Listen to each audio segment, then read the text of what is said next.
প্রিয় শিক্ষার্থীবৃন্দ, আমার সহকর্মী এবং যারা এই মুহূর্তে ফেসবুক পেজের মাধ্যমে লাইভে আমাদের এই প্রোগ্রামটি দেখছেন, আপনাদের সকলকে আমাদের ফেসবুক পেজ ফিজিক্স আড্ডাতে স্বাগতম।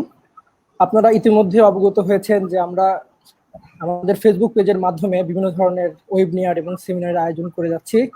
আপনারা জানেন যে এই বিশ্ব করোনা মহামারীর সময়ে আমাদের শিক্ষা প্রতিষ্ঠানগুলো বন্ধ থাকায় আমরা সবাই বাড়িতে অবস্থান করছি এবং আমাদের বিশ্ববিদ্যালয়ের যে ছাত্র শিক্ষকের যে একটা ইন্টারাকশন সেটা আমরা করতে পারছি না। তার জন্য আমরা অনলাইনের মাধ্যমে ছাত্রদেরকে শিক্ষকদের সাথে যোগাযোগের একটা সুযোগ করে দেওয়ার জন্য আমাদের এই প্রচেষ্টা।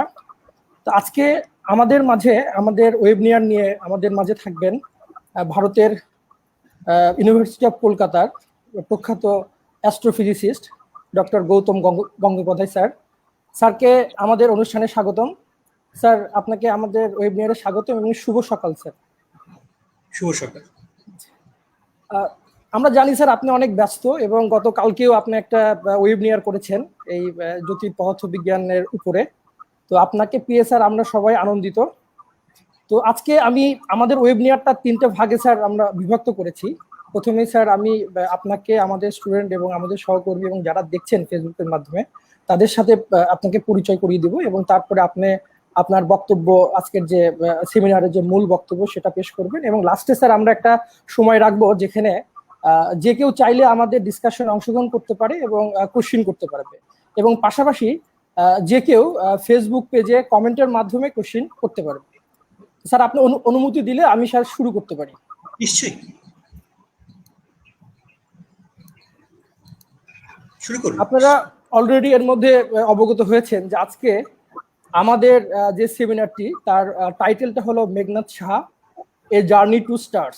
আপনারা অনেকেই আমাদের বাংলাদেশে জন্মগ্রহণ করা মেঘনাদ সাহাকে চেনেন, আমরা সবাই তাকে নিয়ে গর্ব করি এবং আমরা যারা ফিজিক্সে পড়ি বা ফিজিক্সের বাইরেও যারা আসলে আমরা ছোটবেলা থেকেই আমাদের কিন্তু তারা, নক্ষত্র বা যা মানে আমাদের পৃথিবীর বাইরে যে জগৎ বা মহাবিশ্ব সম্পর্কে কিন্তু সবারই একটা ধারণা, মানে আমাদের যে সবার জানার একটা আগ্রহ কিন্তু থাকে। তো সেই জায়গাতে যে আমাদের বাঙালি পদার্থবিজ্ঞানী মেঘনাদ সাহার যে কতটা কন্ট্রিবিউশন একটা সেই অ্যাস্ট্রোফিজিক্সে, সেটা আজকে আমরা আমাদের স্পিকার ডক্টর গৌতম গঙ্গোপাধ্যায়ের মাধ্যমে আমরা জানতে পারবো এবং আশা করি আপনারা আমাদের আজকের এই সেমিনারের মাধ্যমে আপনারা স্যার সম্পর্কে অনেক বেশি জানতে পারবেন এবং মেঘনাদ সাহা এবং আমাদের এই অ্যাস্ট্রোফিজিক্সে আমাদের অগ্রগতি এবং অনেক বছর আগে থেকেই যে যাত্রা শুরু হয়েছিল প্রাচীনকালে বা তারপরে আমরা কতটা অগ্রগতি করেছি, এখন আমাদের কি অবস্থা,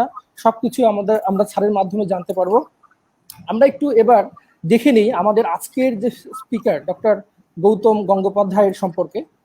স্যার এখন কর্মরত আছেন department of physics, university of কলকাতাতে এবং স্যার তার বিএসসি এবং এমএসসি ডিগ্রি ফিজিক্সে সম্পন্ন করেছেন ইউনিভার্সিটি অফ কলকাতা থেকে এবং পিএইচডি ডিগ্রিও সম্পন্ন করেছেন সেখান থেকে 1997 সালে। এরপরে স্যার কলকাতা ইউনিভার্সিটিতে লেকচার হিসেবে জয়েন করে, তারপরে পর্যায়ক্রমে রিডার, অ্যাসোসিয়েট প্রফেসর এবং 2010 সাল থেকে সে প্রফেসর হিসেবে কর্মরত আছেন। Doctor Gautam Gangopadhyay sir regular associate ছিলেন আইসিটিপিতে অনেকদিন। তার মূল যে research field nuclear structure theory, mean field theory এবং resonance and bound states of হলো নিউক্লিয়ার, এবং স্যার নিউক্লিয়ার অ্যাস্ট্রোফিজিক্স এবং নিউক্লিয়ার সিনথেসিস নিয়ে কাজ করে এবং এক্সপেরিমেন্টাল গামা স্পেকট্রোস্কোপি নিয়েও তার পদচারণা আছে। স্যারের অনেক পিএইচডি স্টুডেন্ট আছে এবং স্যার বই লিখতে পছন্দ করে। স্যারের বই লেখার পাশাপাশি গবেষণা কর্ম আছে, এখানে আপনারা দেখতে পারেন স্যারের বিভিন্ন গবেষণা কর্মর আমি তুলে ধরার চেষ্টা করেছি। স্যার কোলাবোরেশন রিসার্চ করে যাচ্ছেন, এর পাশাপাশি স্যার বিভিন্ন ধরনের জ্যোতির্বিদ্যা নিয়ে এবং বিভিন্ন পদার্থবিদ্যার বিভিন্ন বিষয় নিয়ে স্যার কিন্তু তার বই লিখে যাচ্ছে এবং আমাদের পরবর্তী জেনারেশনকে আসলে অনুপ্রাণিত করে যাচ্ছে। স্যার, আমরা সবাই জানি যে আমাদের পরবর্তী জেনারেশন যারা কিশোর, তাদেরকে আমাদের ইন্সপায়ার করা খুব জরুরি। স্যার কিন্তু সেই জায়গাটাও স্যারের পদচারণা আছে। স্যার আমাদের ছোট কিশোরদের কিন্তু ইন্সপায়ার করে যাচ্ছে বই লেখার মাধ্যমে। তো আশা করি আপনারা স্যারের আজকের সেশনটা এনজয় করবেন এবং আপনাদের যে কোনো প্রশ্ন থাকলে আমাদের ফেসবুক কমেন্টের মাধ্যমে স্যারকে জিজ্ঞাসা করতে পারবেন এবং কেউ চাইলে আমাদের সাথে সরাসরি অংশগ্রহণও করতে পারবেন এবং আমি সেই লিঙ্কটাও দিয়ে দেবো। তো ধন্যবাদ সবাইকে। এখন আমরা স্যারের কাছে চলে যাব। স্যার, আপনাকে স্বাগতম এবং আপনি এখন শুরু করতে পারেন। প্রফেসর প্রীতম কুমার দাসকে ধন্যবাদ, তিনি আমাকে এই সুযোগটা করে দিয়েছেন আপনাদের সঙ্গে কথা বলার। আপনাদের সবাইকে ধন্যবাদ যারা এখানে আছেন। এই বছরটা হলো সাহা সমীকরণ আবিষ্কারের ঠিক 100 বছর।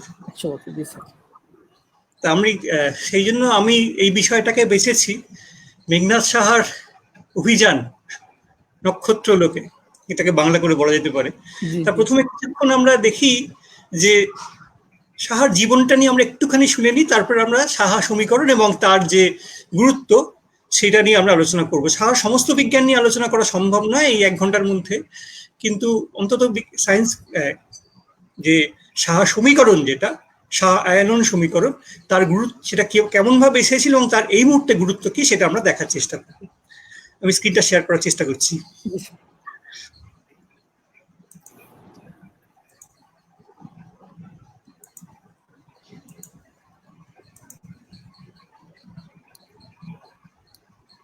হয়েছে কি? হ্যাঁ জি স্যার, এবার এসেছে।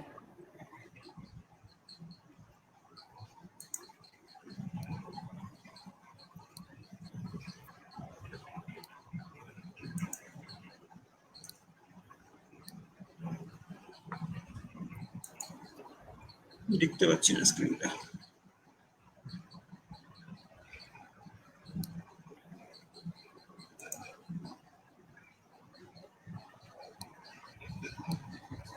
হ্যাঁ স্যার, এবার একটু স্লো হয়ে গেছে, মানে স্ক্রিনটা আসছে না, তারা একটুখানি সময় দিতে হবে।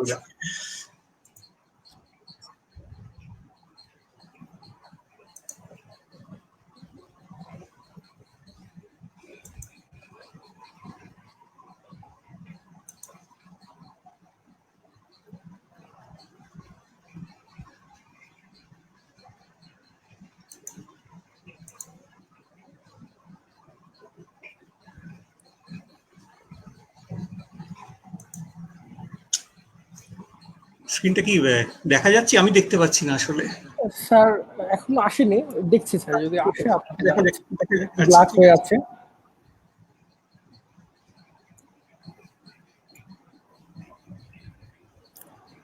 আমরা ওইটাকে আবার কেটে দিয়ে নতুন করে স্যার আবার করতে হবে। সেটা হতে মূল ফাইলটাকে আবার কেটে দিয়ে নতুন করে অন করেন স্যার। মূল ফাইলটাকে কেটে দিয়ে নতুন করে অন করে নিয়ে আসেন, দেখবেন তখন। আচ্ছা আচ্ছা, দেখছি, একটু সময় দিচ্ছি। সমস্যা নেই স্যার।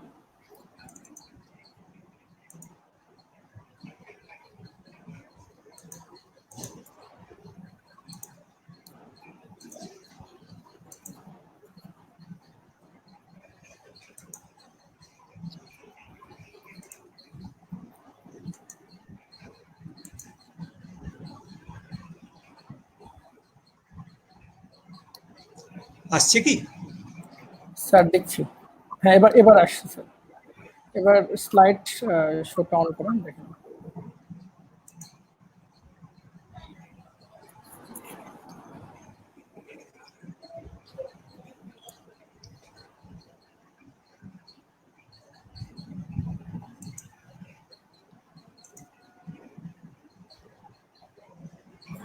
স্যার একটু প্রবলেম হচ্ছে মনে হয়। 1 সেকেন্ড, আমি আসছি। আচ্ছা ঠিক আছে। হ্যাঁ দেখছি, ব্যাপারটা কি হলো বুঝতে পারছি না। আবার কি স্টপ করব? আচ্ছা, আমি আপনাদের মনে হয় পাঠিয়েছিলেন, আমি কি ওটা একটু জানান ডক্টর দাস, একটু জানান, মনে হয় আসবে এবারে। Okay sir.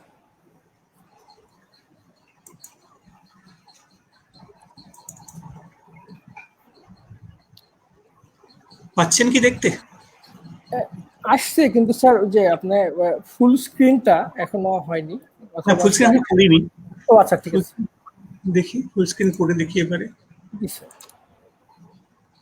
এবার হ্যাঁ ওকে স্যার, ওকে ঠিক আছে। আরেকবার দ্বিতীয়বার ধন্যবাদ জানাই এই সাহায্যটুকুর জন্য। আমরা মেঘনাদ সাহার কথা বলছি। মেঘনাদ সাহা জন্মেছিলেন আজ থেকে 127 বছর আগে, 1893 সালে। আমার এখনো অবধি বাংলাদেশে যাওয়ার সুযোগ হয়নি, কিন্তু মেঘনাদ শাহ জন্মস্থানটা কোথায় আমরা সবাই জানি। ঢাকা থেকে একটু দূরে শেওড়াতলি বলে একটা গ্রাম, আমি জানি না এখন সেখানকার কি পরিস্থিতি। তো মেঘনাদ শাহ জীবনের প্রথম ভাগটা কেটেছে এই শেওড়াতলি গ্রাম, তারপরে ঢাকা, তারপরে কলেজে পড়তে এসেছেন কলকাতায়, কিছুদিন গবেষণা করেছিলেন কলকাতায়, তারপরে বিদেশে অল্পদিন ছিলেন, তারপরে দীর্ঘ 15 বছর কাটিয়েছেন এলাহাবাদে, আবার কলকাতায় ফিরে এসেছিলেন 1938 সালে। 1956 সালে মাত্র 63 বছর বয়সে তিনি মারা যান। এই দেখবেন মেঘনাদ শাহ যখন জন্মেছিলেন তখন কিন্তু তার মেঘনাদ ছিল না, তার নাম ছিল মেঘনাথ। একটু তফাৎটা বোঝা যাবে নিশ্চয়ই। মেঘনাথ মানে মেঘের রাজা বা ইন্দ্র। খুবই দরিদ্র পরিবারে জন্ম। এটা প্রথম দিকে কথাগুলো হয়তো অনেকেই জানেন, কিন্তু আমি আরেকবার দ্বিতীয়বার বলে দিতে চাই। খুবই দরিদ্র পরিবারে জন্ম। মা ছিলেন ভুবনেশ্বরী দেবী, বাবা জগন্নাথ সাহা। দুদিক দিয়ে তারা মেঘনাথ শাহ খুব সমস্যা ছিলেন। একই হচ্ছে প্রচন্ড দরিদ্র পরিবার, গ্রামে স্কুল অব্দি ছিল না, একটা পাঠশালা ছিল। আর দ্বিতীয় ছিল যে তখনকার হিন্দু সমাজে একটা জাতপাত প্রথার যে ব্যাপারটা তখন ছিল, এখনো কিছুটা নিশ্চয়ই আছে, তখন তো আরো বেশিভাবে ছিল। যেখানে ছিলেন তারা তথাকথিত নিচু জাতের, ফলে পড়াশোনার বিশেষ সমস্যা হচ্ছিল। ক্লাস 4 যখন পাশ করেন তখন বাবা জগন্নাথ, চার ছিল মুদির দোকান, তিনি বললেন যে আর পড়াতে পারবো না, তুই ছেড়ে দে পড়া, আমার আর পয়সা নেই তোকে পড়ানোর মতো। কিন্তু মেঘনাথ রাজি হননি। তার এক দাদা জয়নাথ, যিনি চটকলে চাকরি করতেন, তিনি কিছু সাহায্য করেছিলেন। 7 কিলোমিটার দূরে শিমুলিয়া বলে একটা গ্রাম ছিল, সেই গ্রামে একজন ডাক্তার ছিলেন অনন্ত দাস, তার বাড়িতে থেকে মেঘনাথ পড়াশোনা করেছেন। ওই গ্রামে একটা স্কুল ছিল। এবার 6-এ পরে 2 বছর পড়ার পর একটা ছাত্রবৃত্তি পান। তারপরে চলে যান ঢাকায়, ঢাকা কলেজিয়েট স্কুলে ভর্তি হন। এটা হচ্ছে 1905 সালের কথা। এই ঢাকা কলেজ স্কুলে যখন ভর্তি হন, 1905 সালের কথা আমাদের সকলের মনে আছে, বঙ্গভঙ্গ আন্দোলন শুরু হয়েছিল সেই সময়। এমনই তীব্র হয়েছিল যে এই ছবিটা লর্ড কার্জেনের, তার বিরুদ্ধে আন্দোলন হচ্ছিল। সেই সময় বাংলার যে ছোট লাট ব্যামফিল্ড ফুলার, তিনি ঢাকা কলেজিয়েট স্কুল পরিদর্শনে আসবেন। কিছু ছাত্র তাকে বিক্ষোভ দেখিয়েছিল, তার মধ্যে মেঘনাদও ছিলেন, ফলে তাকে স্কুল থেকে বার করে দেওয়া হয়। তখন কি করবেন, পড়াশোনা এবং ছাত্রবৃত্তিটাও বন্ধ হয়ে যায়। তখন ওই কিশোরীলাল জুবিলি স্কুল বলে একটা নতুন স্কুল তৈরি হচ্ছিল, সেই স্কুলে পড়তে যান ঢাকাতেই। সেখান থেকে উনি এন্ট্রান্স, এখনকার দিনে ক্লাস 10 বলি, এন্ট্রান্স পাস করেন। উনি তখন সারা বাংলা মানে পূর্ব বাংলা, পশ্চিম বাংলা, আসাম মিলিয়ে একটাই পরীক্ষা হতো, সেই পরীক্ষায় উনি হয়েছিলেন 3rd। আর এই এন্ট্রান্স পরীক্ষায় ফর্ম ফিল আপ করার সময় মেঘনাথ নিজের নামটা পরিবর্তন করেন, নিজেই নিজের নাম পরিবর্তন করেছিলেন। তিনি নিজের নাম দিলেন মেঘনাদ। এই নামটার একটা তাৎপর্য আছে। তাৎপর্যটা হচ্ছে এই যে মাইকেল মধুসূদনের মেঘনাদ বধ কাব্য ছিল তার অত্যন্ত প্রিয়, এবং সেখানে মেঘনাদ ছিল একটা বিদ্রোহী চরিত্র, দেবতাদের বিরুদ্ধে লড়াই করেছে এবং একটা মূল চরিত্র। সমাজের যে বঞ্চনা তার প্রতি হয়েছিল, তারপরেও হয়েছে, সব কথা বলার এখানে সময় নেই। কিন্তু ধরুন স্কুলে তাকে পুজোর মণ্ডপে ঢুকতে দেওয়া হয়নি। হিন্দু হোস্টেলে, কলকাতায় একটু পরেই আসছি আমরা সেই কথা, হিন্দু হোস্টেলে যখন থাকতেন তখন তাকে সকলের সঙ্গে একসঙ্গে খেতে দেওয়া হতো না, আলাদা বসে খেতে হতো বাইরে। এটা পরের কথা অবশ্যই, কিন্তু এই জন্যই সমাজের প্রতি বিদ্রোহ হিসেবে তিনি নিজের নামটা পাল্টে করলেন মেঘনাদ। এরপর 3rd হয়েছিলেন যে বললাম এন্ট্রান্স পরীক্ষায়। তারপরে হচ্ছে ইন্টারমিডিয়েট সায়েন্স, এখন যেটা 11-12 ক্লাস, সেইখানে ভর্তি হলেন। এবার আবার ঢাকা কলেজিয়েট স্কুলে গেলেন। 2 বছর পরে আবার পরীক্ষা, আবার 3rd হলেন। এইবারে তখনকার যত বাংলা, শুধু নয় বাংলা মানে আমি অবশ্যই অবিভক্ত বাংলার কথা বলছি, তখন আমাদের দেশ ভাগ হয়নি, অবিভক্ত বাংলা এবং তার বাইরে থেকেও অনেকেই যারাই উচ্চশিক্ষায় আগ্রহী ছিলেন তারা পড়তে আসতেন প্রেসিডেন্সি কলেজে। তো মেঘনাদ এসে ভর্তি হলেন প্রেসিডেন্সি কলেজে। সেই তার সহপাঠীদের সেই যে বছরটা, সেটা আমাদের বিজ্ঞানের ইতিহাসে, অবিভক্ত ভারতের বিজ্ঞানের ইতিহাসে এক স্মরণীয় বছর। সে কথা আমরা একটুখানি আসবো। কিন্তু এইখানে আমি জানি না আপনারা দেখতে পাচ্ছেন কিনা, এইখানে সেই সময় যারা পড়াতেন তাদের নাম আছে, তাদের মধ্যে কয়েকজনকে আমরা সবাই চিনি। আচ্ছা, মেঘনাথ সাহা কিন্তু অঙ্ক নিয়ে ভর্তি হয়েছিলেন, তিনি কিন্তু ফিজিক্সের ছাত্র ছিলেন না। তা ফিজিক্স পড়াতেন যারা, তার মধ্যে একজনকে আমরা সবাই চিনি, আচার্য জগদীশ চন্দ্র। কেমিস্ট্রি পড়াতেন আবার একজনকে আমরা সবাই চিনি, আচার্য প্রফুল্লচন্দ্র।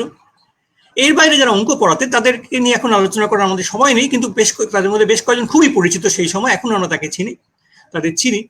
যেমন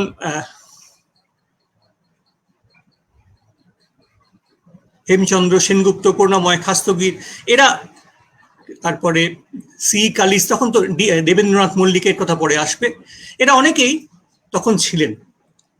এরপরে প্রেসিডেন্সি কলেজে উনি 2 বছর পড়লেন বিএসসি। বিএসসি পড়ার পরে অঙ্ক, আবারও বলছি, অঙ্ক অনার্স বিএসসি, তখন 2 বছর অনার্স ছিল। বিএসসি পড়ার পরে বিএসসির পরীক্ষা হলো, সেই পরীক্ষায় উনি হয়েছিলেন সেকেন্ড। ফার্স্ট হয়েছিলেন ওনার এক ঘনিষ্ঠ বন্ধু, যার নাম আমরা সবাই জানি, সত্যেন্দ্রনাথ বসু। এরপর এমএসসিতে ভর্তি হলেন। এমএসসিতে ভর্তি হয়ে উনি মিক্সড ম্যাথামেটিক্স তখন বলা হতো, সেই মিক্সড ম্যাথামেটিক্সে পড়লেন। মিক্সড ম্যাথামেটিক্সে ওনার আবার সহপাঠী হলেন আচার্য, তখন সত্যেন্দ্রনাথ। আবার উনি, সত্যেন্দ্রনাথ হলেন এমএসসিতে ফার্স্ট, আর মেঘনাথ সাহা হলেন সেকেন্ড।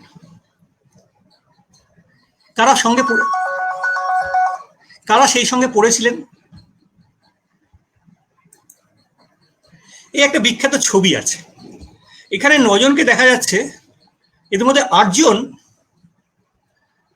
ভারতীয় সায়েন্স কংগ্রেসের হয় সভাপতি, নয় বিভাগীয় সভাপতি হয়েছিলেন। সকলের নাম আলোচনা করার সুযোগ নেই, কিন্তু বলি, মাঝখানে বসে, এটা ছবিটা পরে তোলে 1930 সালে। এই যে 9 জন আছেন, এর মধ্যে 6 জন একই বছরে প্রেসিডেন্সিতে ভর্তি হয়েছিলেন। মেঘনাথ সাহা, সত্যেন্দ্রনাথ বোস, এদের সম্বন্ধে কিচ্ছু বলার নেই। আচার্য জগদীশ চন্দ্র মাঝখানে বসে আছেন। আর ইনি হচ্ছেন জ্ঞানচন্দ্র ঘোষ, কেমিস্ট, খুবই নাম করা লোক। ইনি ইন্ডিয়ান ইনস্টিটিউট অফ সায়েন্সের ব্যাঙ্গালোরের সিবি রমনের পরে তার ডিরেক্টর হয়েছিলেন খড়গপুর আইআইটি ডিরেক্টর, কলকাতা ইউনিভার্সিটির vice chancellor. Snehamoy Dutta, physicist. Debendra Mohan বোসের কথা আমরা পরে আবার আসবো, ইনি অবশ্য একটু সিনিয়র। নিখিল রঞ্জন সেন, ইনি বলেন অবিভক্ত ভারতে অ্যাপ্লাইড ম্যাথামেটিক্সের স্রষ্টা। জ্ঞানেন্দ্রনাথ মুখোপাধ্যায়, ইনি হচ্ছেন আমাদের ভারতবর্ষে সয়েল কেমিস্ট্রি যারা শুরু করেছেন তাদের মধ্যে অন্যতম। এই 1, 2, 3, 4, 5, 6, এই 6 জনই একটা ব্যাচে। মানে এটা প্রেসিডেন্সি কেন, পৃথিবীর ইতিহাসেও বোধহয় এইরকম কোনো একটা ব্যাচ পাওয়া যাবে না যেখানে এরকম একটা সাংঘাতিক সমাগম ঘটেছিল। এরপরের ছবিটা ওই একই, খালি এখানে মাঝখানে বসে আছেন আচার্য প্রফুল্লচন্দ্র, তবে এই ছবিটা অনেক আগের, এটা 1916 সালের। এরপর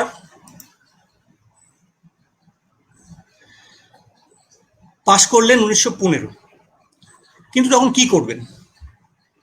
1915 যখন পাশ করলেন, তখন মেঘনাথ ভেবেছিলেন যে উনি চাকরি করবেন, ইন্ডিয়ান ফিনান্সিয়াল সার্ভিসের জন্য পরীক্ষায় বসবেন। তার কারণ হচ্ছে যে তিনি বিজ্ঞানে নিশ্চয়ই ইন্টারেস্টেড ছিলেন, কিন্তু তার চেয়ে বেশি ইন্টারেস্ট যেটা ছিল সেটা হচ্ছে তার পরিবারে যে দারিদ্র, সেটা তাকে খুব সমস্যায় ফেলেছিল। কিন্তু বিপ্লবীদের সঙ্গে তার ঘনিষ্ঠ যোগাযোগ ছিল, বাঘাযতীনের সঙ্গে, বিশেষ করে ঢাকা অনুশীলন সমিতির সঙ্গে। ফলে উনি এমএসসি পাস করার পর প্রথম গিয়েছেন বাঘাযতীনের কাছে, গিয়ে বললেন যে না, আমি বিপ্লবীদের সঙ্গে যোগ দিতে চাই। কিন্তু বাঘাযতীন ওকে ফিরিয়ে দেন। বাঘাযতীন ওকে বলেন যে না, তোমার কাজ এটা নয়, তুমি বিজ্ঞানের মাধ্যমে, গবেষণার মাধ্যমে আমাদের দেশের মুখ উজ্জ্বল করবে। কিন্তু বললেন বটে, কিন্তু সমস্যা যেটা হচ্ছে, তখন চাকরি বাকরি খুব একটা নেই, গবেষণাই বা করবেন কোথায়? 1915 সালে এরা পাস করেছেন। 1914 সালে স্যার আশুতোষ 1906 থেকে 1914 কলকাতা বিশ্ববিদ্যালয়ের ভাইস চ্যান্সেলর ছিলেন, উপাচার্য ছিলেন। তিনি ব্রিটিশ শাসকদের কাছে সায়েন্স পড়ানোর প্রতিষ্ঠার জন্য চেয়েছিলেন। একটা কথা মনে রাখতে হবে যে ক্যালকাটা ইউনিভার্সিটি বা কলকাতা বিশ্ববিদ্যালয়ে কিন্তু তখন কোনো ক্লাস হতো না, তারা শুধু একটা পরীক্ষা নিত। ক্লাস হতো কিন্তু প্রেসিডেন্সি কলেজে, ঢাকা কলেজে, পোস্ট গ্রাজুয়েশনে, এমএসসি ক্লাস হতো। 1914 সালে আশুতোষ কলকাতা বিশ্ববিদ্যালয় বিজ্ঞান কলেজের গোড়াপত্তন করেন এবং তার জন্য দুজন টাকা দিয়েছিলেন। সেই দুজন, তারকনাথ পালিত এবং রাসবিহারী ঘোষ, এরা দুজনে মিলে দিয়েছিলেন প্রায় 35 লক্ষ টাকা। এই 35 লক্ষ টাকা এখনকার হিসেবে কত হবে?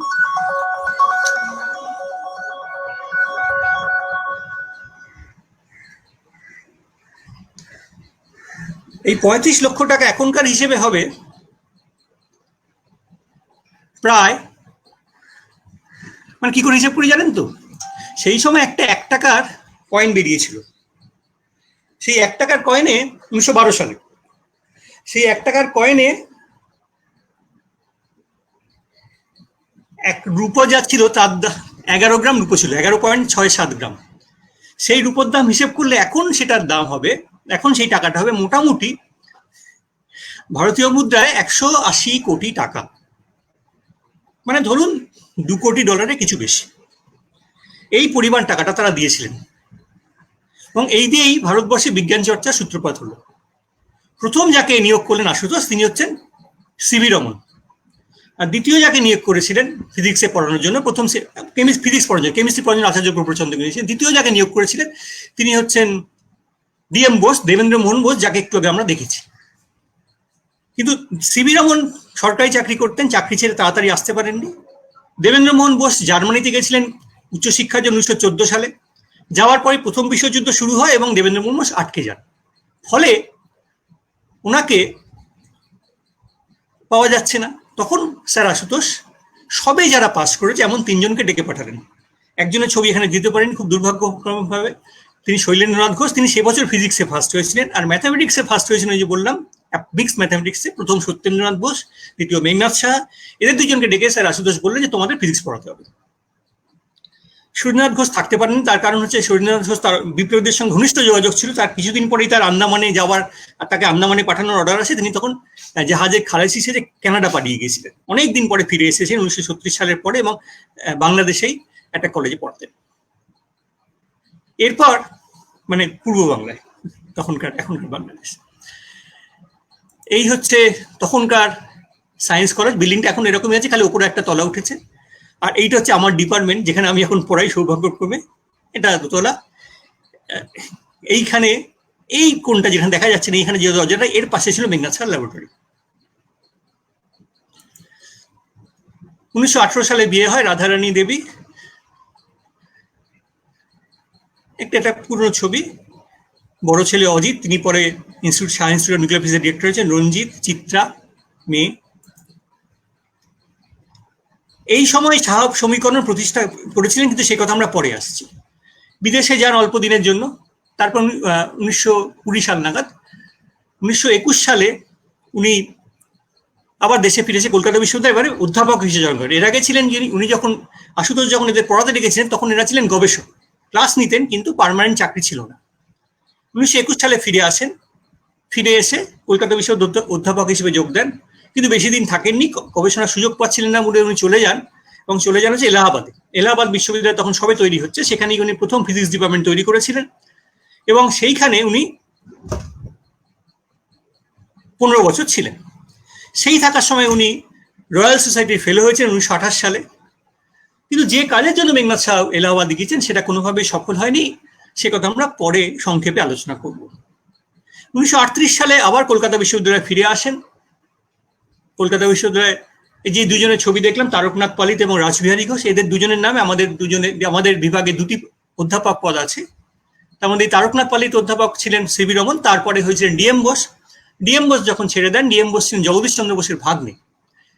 জগদীশ চন্দ্র বোস মারা যাওয়ার পর ডিএম বোস বসু বিজ্ঞান মন্দিরের অধিকর্তা হয়ে যান এবং তখন মেঘনাথ সাহা এসে পালিত অধ্যাপক পদে যোগ দেন।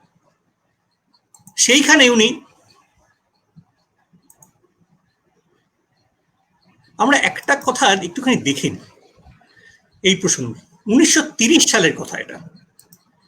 1930 সালে প্রথম মেঘনাথ সাহার নাম নোবেল পুরস্কারের জন্য মনোনীত হয়েছিল। মনোনীত করেছিলেন দেবেন্দ্র মোহন বোস, যার কথা একটু আগে বললাম, এবং শিশির কুমার মিত্র, যিনি কলকাতা বিশ্ববিদ্যালয়ের আরেকজন বিখ্যাত অধ্যাপক। এরা দুজনে মিলে সে বছর নোবেল কমিটি ফিজিক্সের 3 জনের নাম দেন।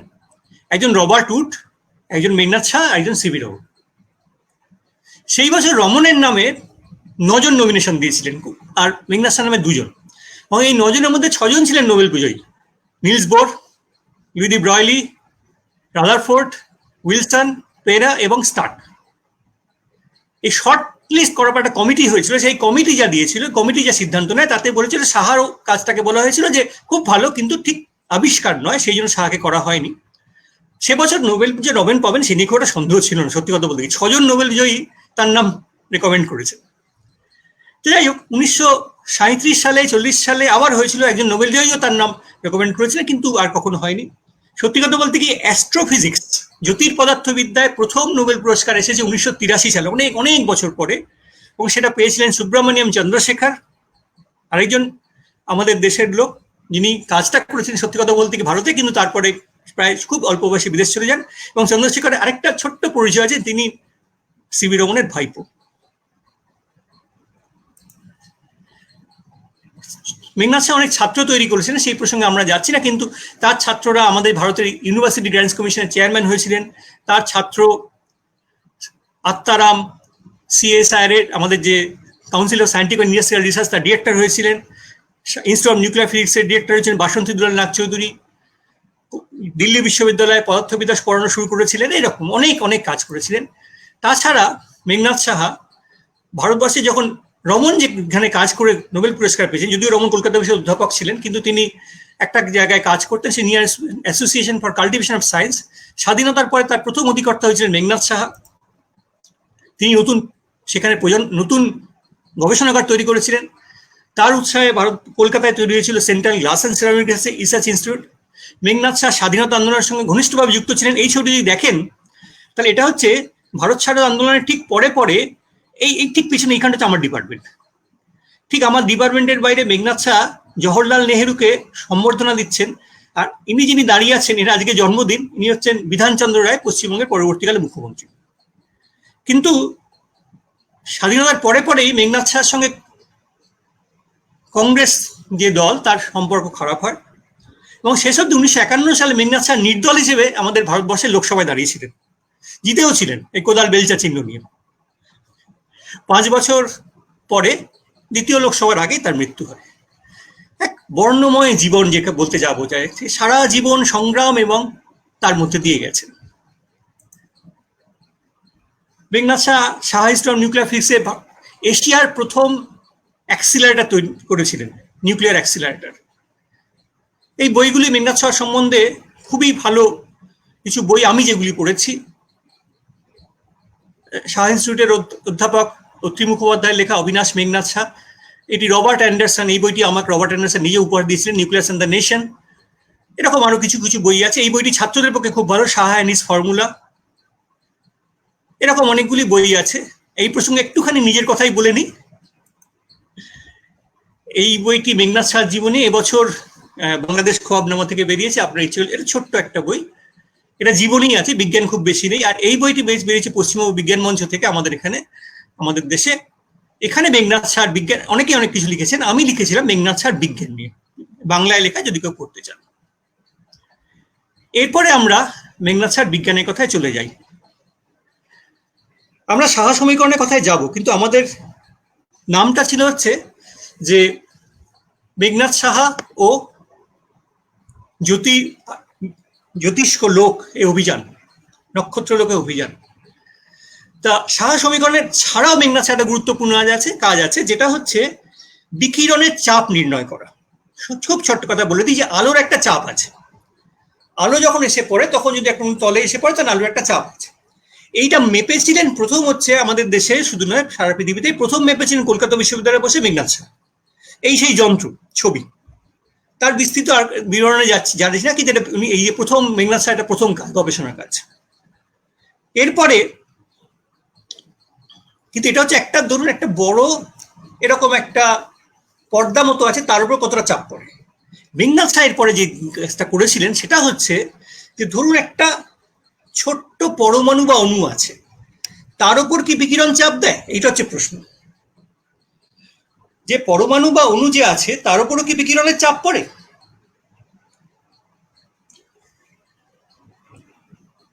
এখন সেই সময় যে বিজ্ঞানীরা যারা ছিলেন, এখানে কয়েকজন নাম আছে, শোয়ারচাইল্ড, নিকলসন, সবাই খুব বিখ্যাত, তারা বলেছিলেন না যে পরমাণু বা অণু এতই ছোট যে তার উপরে আলোর বিকিরণের কোনো চাপ পড়বে না।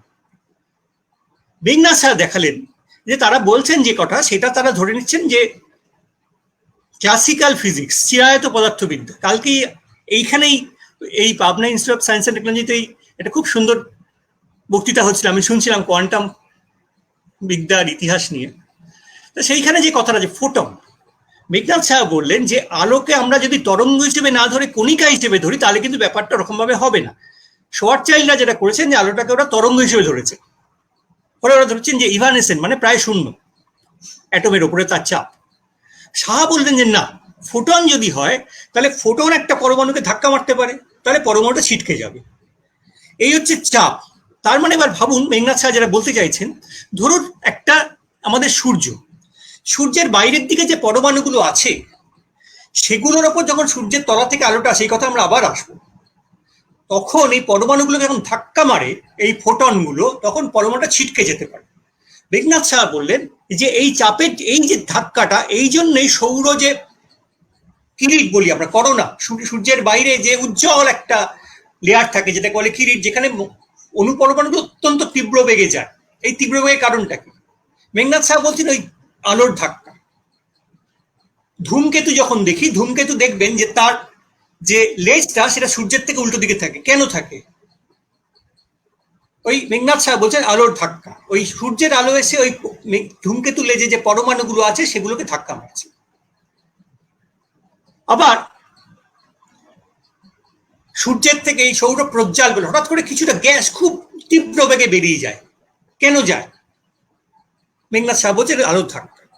এইবারে উনি বলছেন, এই কথাটা আমরা আবার পরে আসবো, যে সূর্যের মধ্যে যে একটা পরমাণু আছে সে একটা শোষণ করে নিতে পারে, এই কথাটা আমরা আবার পরে আসবো, কাজে এই জায়গাটাকে ছেড়ে যাচ্ছি।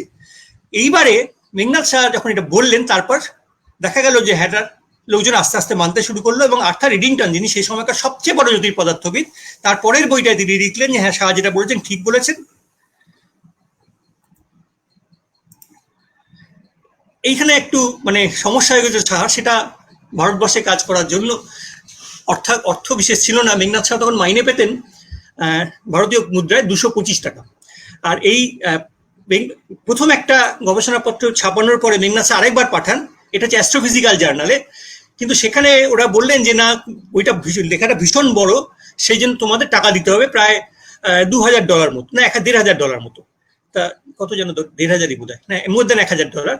এবং তখন ডলারের দাম এখনকার মতো ছিল না, কিন্তু তখন $1 3 টাকার বেশি ছিল। সে তার মানে মেঘনাথ সাহার 1 বছরের মাইনে, মেঘনাথ সাহা সেটা দিতে পারেননি, ফলে সেটা ওনার ছাপা যায়নি। উনি ওটা ক্যালকাটা ইউনিভার্সিটির একটা তখন জার্নাল বেরোতো, অল্প দিন বেরিয়েছিল, সেইখানে ছাপিয়েছিলেন, সেটা বিশেষ কেউ পড়েনি, কারণ কারো চোখে পড়েনি। মেঘনাথ সাহা 1936 সালে যখন বিদেশে গিয়েছিলেন, অ্যাস্ট্রোফিজিক্যাল জার্নাল এই অবজারভারি, ইএক্স অবজারভারি থেকে বেরোয়, সেইখানে গিয়ে উনি নিজের একটা ড্রয়ার থেকে নিজের ম্যানুস্ক্রিপ্টটা খুঁজে পেয়েছিলেন। তবে উনি ছোট্ট করে একটা এটা নেচারে লিখেছিলেন, এবং সেই নেচারের পত্রিকাটা পড়ে, আর্থার মিলনের কথাও পড়ে আসবে, ইনি ইংল্যান্ডের লোক, তিনি একটা পুরো ডিটেলে লিখেছিলেন, এবং তার বইটার লেখাটা প্রথমেই ছিল যে এই কাজটা যা করেছি সেটা হচ্ছে যে প্রথমে মেঘনাথ সাহা যা বলেছিলেন সেটা থেকে আমরা শুরু করলাম। তবে এটাই কিন্তু শেষ কথা নয়, কারণ আমরা এখন জানি যে এই সৌর কিরিটকরণে নিশ্চয়ই আলোর ধাক্কাটা খুব একটা গুরুত্বপূর্ণ, কিন্তু আরো কিছু গুরুত্বপূর্ণ আছে। চৌম্বক ক্ষেত্র এটা খুব গুরুত্বপূর্ণ, সেই জন্য এটা আমাদের বুঝতে বুঝতে আরো প্রায় 40 বছর লেগে গিয়েছিল। এটা কিন্তু সাহা সমীকরণ নয়, এটা হচ্ছে আলোর চাপ সংক্রান্ত কাজ। এইবার আমরা যেটুকু সময় আছে তাতে আমরা সাহা সমীকরণ নিয়ে আলোচনা করবো, যেটা ঠিক 100 বছর যার বয়স হল। সত্যনাথ বোস যা বলেছিলেন এই কথাটা সাহা সমীকরণ সম্পর্কে, যে কতগুলো ধরুন মুক্ত আছে, সেই মুক্তগুলো আগে থেকেই ছিল, কিন্তু কোন মুক্তটা বেছে নিলে হাটটা সবচেয়ে সুন্দর দেখতে হবে সেইটার জন্য প্রয়োজন হয়েছিল মেঘনাথের। অনেক তথ্য আছে, অনেক তত্ত্ব আছে। মেঘনাথ সাহা যেটা করেছেন, উনি বুঝতে পেরেছেন যে কোনটা কোনটা বেছে নিলে আমি আমার অভিষ্ট লক্ষ্যে পৌঁছতে পারবো। The pearls were in a sense already there, but it required a Meghnad to recognize them and to string them together into a necklace of unsurpassable beauty. এই বিউটি, এই কথাটা না সত্যেন বোস বহুবার ব্যবহার করতেন, সত্যেন বোসের গুরু আইনস্টাইন খুব ব্যবহার করতেন। আমরা দেখার চেষ্টা করি যে এই বিউটি ব্যাপারটা কি, সাহা সমীকরণের সত্যি বিউটিটা কোথায়। এইবারে আমরা একটু জ্যোতির্পদার্থবিদ্যার ইতিহাসে যাব। জ্যোতির্পদার্থবিদ্যার যে কোনো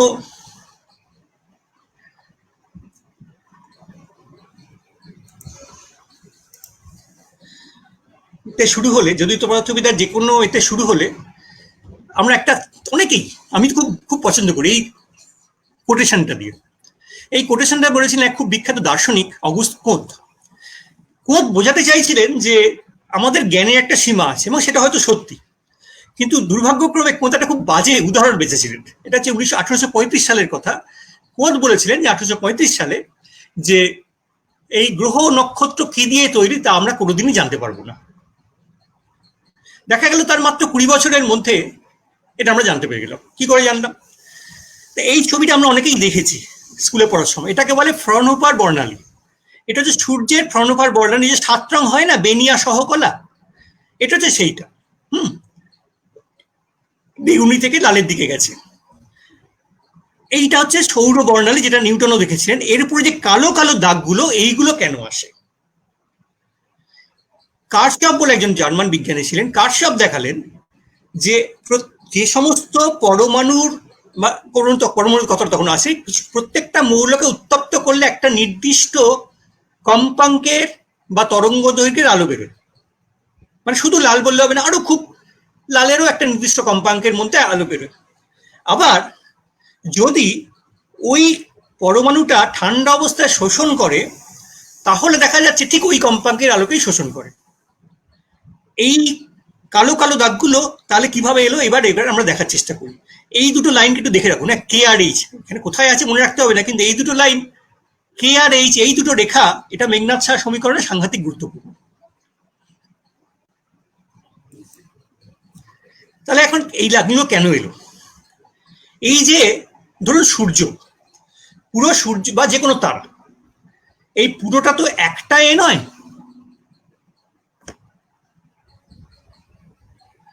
এই পুরোটা তো একটা সব জায়গায় একই তাপমাত্রা নয়। কেন্দ্রে যে আছে তার তাপমাত্রা অনেক বেশি। কেন্দ্রের তাপমাত্রা আমাদের হিসেব মতো 15.5 কোটি কেলভিন বলুন, সেন্টিগ্রেড বলুন, কিছু আসে না। 15.5 কোটি কেলভিন আর সেন্টিগ্রেড তফাৎ হয় না। কিন্তু বাইরের তাপমাত্রা অনেক কম। বাইরে যে স্তরগুলো থাকে, যেমন এইখানে যে ক্রোমোস্ফিয়ার বা ফোটোস্ফিয়ার থাকে, এর তাপমাত্রা অনেক কম। তার মানে এইখানে যে গ্যাসগুলো আছে, দেখুন খুব একটা, ধরুন আমি পরমাণু নিলাম, তাকে আস্তে আস্তে গরম করছি। কি হবে? ধরুন জল নিলাম, জলকে আমি গরম করছি, তাহলে কি হবে বলুন তো? জলের পরমাণুগুলোর, জলের অণুগুলোর মধ্যে যে টান, এবার যেই গরম করছি তার জলের অণুগুলো গতিশক্তি বাড়ছে। এক সময় কি হবে? ওই টানটাকে অতিক্রম করে গতিশক্তিটা বেড়ে যাবে, তার ফলে ওই অণুগুলো ছিটকে বেরিয়ে যাবে এবং জলটা বাষ্পীভূত হয়ে যাচ্ছে। এইবার ধরুন আরো গরম করছি, তখন কি হবে? এক সময় এত ইলেকট্রনগুলো এত গতিশক্তি পেয়ে যাবে, যখন পরমাণুর মধ্যে ঢাকা থাকবে না, তখন সে আরো বেরিয়ে যাবে। এটা হচ্ছে আয়নীভবন বা আয়নন। এই কথাই বলছিলেন।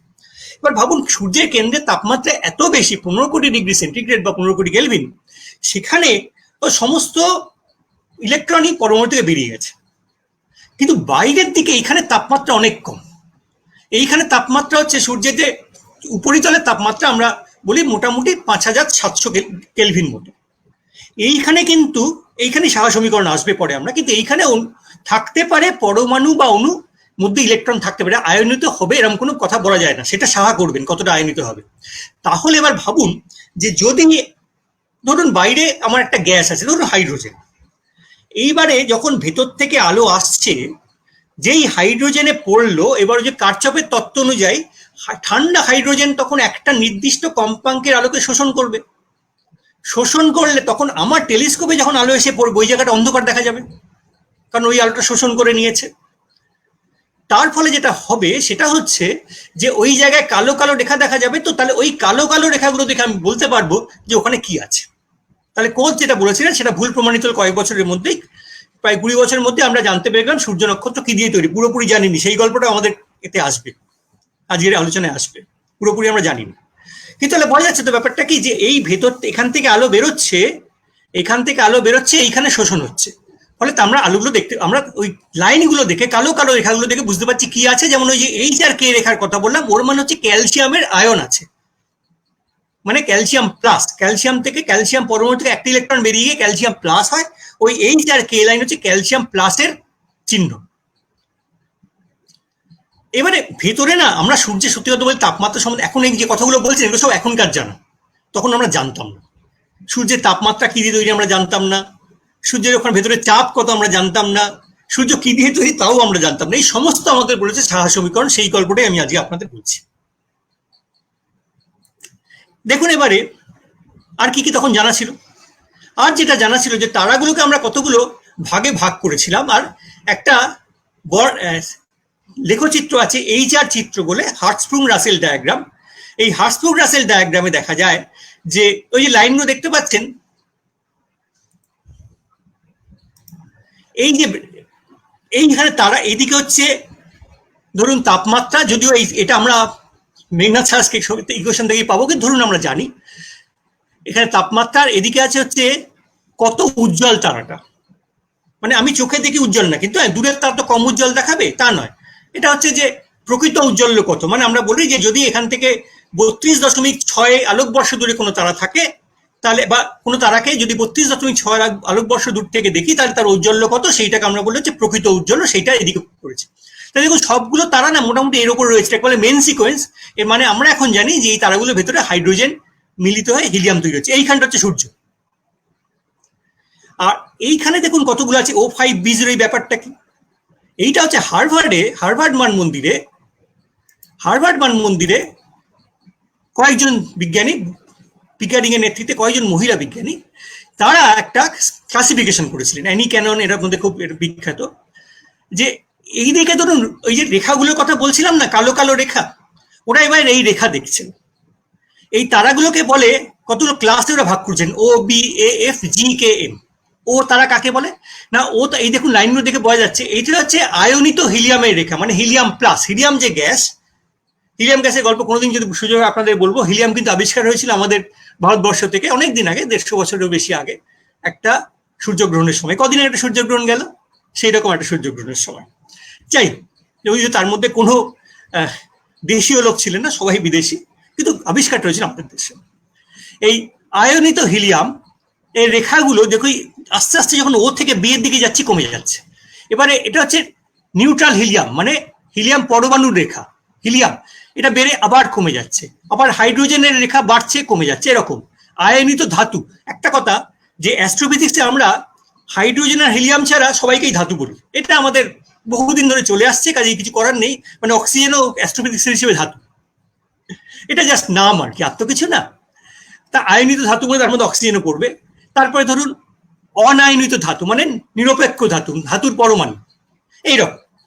কিন্তু সমস্যাটা হচ্ছে এইবারে যে কেন এইরকম দেখতে হবে, কেন এই আয়নিত হিলিয়ামের রেখা কমে যাচ্ছে, কেন হাইড্রোজেনের রেখা বাড়ছে কমছে, এগুলো কিচ্ছু আমরা জানতাম না। আমরা এটা যেমন সূর্য, এই যে জি হচ্ছে সূর্য, হ্যাঁ সূর্য হচ্ছে এইখানে, তাহলে এই সূর্যের মধ্যে কি দেখা যাচ্ছে, ওই যে আয়নিত, ওই যে ক্যালসিয়াম প্লাস বললাম, HRK, এই যে সূর্যের সবচেয়ে উজ্জ্বল রেখা হচ্ছে HRK, হ্যাঁ ওইগুলো হচ্ছে ক্যালসিয়াম প্লাসের রেখা, এই যে আয়নিত মেটাল। এই প্লাসের রেখাগুলো আমরা কথা একটুখানি আলোচনা করবো, আমরা ব্যাপারটা কি করে আসছে। তাহলে এইগুলো আমরা কিচ্ছু বুঝতে পারছিলাম না যে কি করে এইগুলো হচ্ছে, কোথা থেকে এই রেখাগুলো এলো। ঠিক আছে, আমরা বুঝতে পারছি ওখানে আছে, কিন্তু কেন এটা বেড়ে কমে গেল, কেন তাপমাত্রার সঙ্গে ঠিক গ্রাফটা ওই রকমই, আগের যে গ্রাফটা দেখালাম কেন ওই রকমই দেখতে হবে, এগুলো আমাদের বোঝার কোনো উপায় ছিল না। এইখানে হচ্ছে মেঘনাথ সাহা। মেঘনাথ কি বললেন, মেঘনাথ বলছেন, আচ্ছা এইখানে সাহা সমীকরণ একটা ছাত্রদের জন্য, হ্যাঁ ব্যাপারটা কি বলুন তো, ব্যাপারটা হচ্ছে এইরকম যে ইলেকট্রনগুলো যদি বেরিয়ে যায় পরমাণু থেকে, তাহলে এটাকে বলে বোলজম্যান রেখা, বোলজম্যানের যে ইকুয়েশন, যে একটা এনার্জি যদি ই থাকে তাহলে তার থাকার সম্ভাবনা হচ্ছে -E/kT। হ্যাঁ এটা হচ্ছে, এবার এই এনার্জিটা যেটা, সেটা হচ্ছে এর ইলেকট্রনের গতিশক্তি। এবং ইলেকট্রনকে দেখুন, ইলেকট্রনটা পরমাণুর মধ্যে বাধা পড়ে আছে, মানেটা কি, নিশ্চয়ই তাকে বার করতে গেলে যখন শক্তি দিতে হবে, তো তাহলে তো সে বেরিয়ে যেত। এই যে আমরা এখানে বসে আছি, আমাদের দেহে যে পরমাণুগুলো সেগুলো তো নিউট্রাল, নিরপেক্ষ, তার থেকে ইলেকট্রন বেরিয়ে যাচ্ছে না। কেন যাচ্ছে না? ইলেকট্রনগুলো বাঁধা আছে, তাহলে ইলেকট্রনগুলো বার করতে শক্তি দিতে হবে। এইটা হচ্ছে সেই শক্তি, এবং এই কাজটা হচ্ছে মেঘনাদ সাহার। এই যে কাই বলে আমরা লিখেছি, এটা হচ্ছে মেঘনাদ সাহার কাজ। এবার এইটাকে অঙ্কটা কষে আমরা এরকম একটা জিনিস পাই, পেয়ে এইটা হচ্ছে আমাদের এই এনআই প্লাস 1/ni মানে হচ্ছে কি না, এনআই যদি ধরে হচ্ছে নিরপেক্ষ আয়ন, নিরপেক্ষ মৌল, নিরপেক্ষ পরমাণু, এনআই প্লাস হচ্ছে একটা ইলেকট্রন বেরিয়ে গেলে, তাহলে একটা ইলেকট্রন বেরিয়ে যাওয়া কতগুলো পরমাণু আছে, আর একটাও ইলেকট্রন না বেরোনো কতগুলো পরমাণু আছে, এই অনুপাতটা হচ্ছে মেঘনাদ সাহা সমীকরণ থেকে পাওয়া যায়। এটা হচ্ছে সাহা সমীকরণ। আর ব্যাপার ধরুন দুটো ইলেকট্রন বাই একটা ইলেকট্রন, সেটা এখানে তখন এখানে আমরা একটা ইলেকট্রন লিখবো, এখানে দুটো ইলেকট্রন লিখবো, লিখে করলে পাওয়া যাবে। যা খুশি করা যায় মেঘনাদ সাহা সমীকরণ থেকে। সাহা কিন্তু এভাবে করেননি, এটা করেছিলেন পরে দুই বিজ্ঞানী, তাদের দুজনকে আমরা পরে দেখবো, এক নাম অলরেডি এসছে, ফাউলার এবং মিলনে। সাহা করেছিলেন কেমিস্ট্রি থেকে, খুব ইন্টারেস্টিং। সাহা ক্লাসে, কলকাতা বিশ্ববিদ্যালয়ের ক্লাসে কেমিস্ট্রির থার্মোডাইনামিক্স পড়াচ্ছিল, রাসায়নিক বিক্রিয়া। এই বিক্রিয়ার থার্মোডাইনামিক্স পড়াতে গিয়ে তিনি ভাবলেন, আচ্ছা বিক্রিয়াতে কি হয়, বিক্রিয়াতে তো ধরুন সোডিয়াম আর ধরুন হাইড্রোজেন অক্সিজেন কিভাবে হয়, যে হাইড্রোজেনের অক্সিজেন এসে নিজেদের মধ্যে ধাক্কাধাক্কি করে জলের পরমাণু তৈরি করতে পারে, আবার যদি উচ্চ তাপমাত্রা যায় তাহলে ভেঙে বেরিয়েও যেতে পারে, যেমন একটু আগে বললাম। তেমনি সাহা বলছেন তাহলে গ্যাসের মধ্যে তাপে, মানে নক্ষত্রের গ্যাসে যখন উচ্চ তাপমাত্রা আছে, উচ্চ উষ্ণতা আছে, তখন ইলেকট্রনগুলো অ্যাটম থেকে বেরিয়ে যেতে পারে, পরমাণু থেকে। আবার পরমাণু আর ইলেকট্রনগুলো একসঙ্গে মিলে, মানে আয়ন এবং অণুগুলো ইলেকট্রনগুলো একসঙ্গে মিলে নিউট্রাল পরমাণু, নিরপেক্ষ পরমাণু, তড়িৎ নিরপেক্ষ পরমাণু তৈরি করতে পারে। কেমিস্ট্রিতে যেটা হয় এটাকে বলে সাম্যাবস্থা বা ইকুইলিব্রিয়াম। একটা নির্দিষ্ট তাপমাত্রায় যদি আমরা বাড়তে একসময় সাম্যাবস্থা হয়ে যায়, তখন যদি হাইড্রোজেন অক্সিজেন, ধরুন একটা হাইড্রোজেন অক্সিজেন মিক্সার নিয়েছি, নিয়ে তাপমাত্রা বাড়াচ্ছি, একটা নির্দিষ্ট তাপমাত্রা যদি কিছুক্ষণ রেখে দিই, তাহলে কতটা হাইড্রোজেন অক্সিজেন থাকবে আর কতটা জল থাকবে তার অনুপাতটা নার্স্টের সমীকরণ দিয়ে বোঝা যায়। মেঘনাদ বলে নার্সের সমীকরণটা ব্যবহার করছেন, কিন্তু এবারে বলছেন যে হাইড্রোজেন অক্সিজেন মিলে জল, আর জল ভেঙে হাইড্রোজেন অক্সিজেন নয়। মেঘনাদ বলছেন যে পরমাণু আর ভেঙে ইলেকট্রন আর আয়ন আর ইলেকট্রন মিলে পরমাণু, এই দুটোর অনুপাত, এই অনুপাতটা ঠিক নার্সের মতো, খালি নার্সের ক্ষেত্রে আয়ন বিভক্ত ছিল না। মেঘনাদ স্যার সেইটা ঢোকালেন, ঢুকিয়ে যে সমীকরণটা পেলেন, মেঘনাদ এই লিখেছিলেন না, এটা অন্যরকম ভাবে লেখা ওনার, এটা এই একই সমীকরণ, এটাকে অন্যভাবে লিখলে এটা পাওয়া যায়। আশা করি বোঝাতে পেরেছি, যদি নাও পারি এরপরে আমরা ফিরে আসবো এখানে আবার। এইবারে তাহলে এখান থেকে কি জানা যায়, ক্লাসে দুটো জিনিস আমি পড়াই, ঠিক আছে, সেইগুলো একটুখানি বোঝার চেষ্টা করি। একটু আগে বলছিলাম না যে পরমাণু শোষণ করে, ব্যাপারটা কি বলুন তো। ধরুন এটা হচ্ছে হাইড্রোজেন পরমাণু বোর মডেল। ধরুন আমার হাইড্রোজেন পরমাণু, এটা হচ্ছে সবচেয়ে, আমরা জানি যে কোনো জিনিস সবচেয়ে নিচের শক্তি স্তরে থাকতে চায়, তাহলে এটা হচ্ছে হাইড্রোজেন পরমাণু সবচেয়ে নিচের শক্তি স্তর। এবার ধরুন দূর থেকে আলো আসছে, তাহলে এই হাইড্রোজেন পরমাণুটা একটা ফোটন শোষণ করে এখান থেকে এখানে জাম্প করে যেতে পারে, এই শক্তি স্তর থেকে এই শক্তি স্তরে জাম্প করে যেতে পারে, আবার তারপরে বেরিয়ে আসবে, ঠিক আছে। তাহলে আমি যদি এই বা এখান থেকে এখানেও জাম্প করতে পারে, এরকম বিভিন্ন জায়গায় জাম্প করতে পারে, ঠিক আছে। যেই জাম্প করবে তাহলে এই সময়ের এই তফাতের যে ফোটনটা, শক্তির যে ফোটনটা আছে সেটা শোষণ করে নেবে, তার নয় তো যেতে পারছে না। যাচ্ছে কি করে, একটা ফোটন শোষণ করছে করে এখান থেকে এখানে লাভ দিচ্ছে, তাহলে সেই ফোটনটা চলে যাচ্ছে, সুতরাং আমরা বর্ণালীতে একটা কালো রেখা দেখতে পাচ্ছি।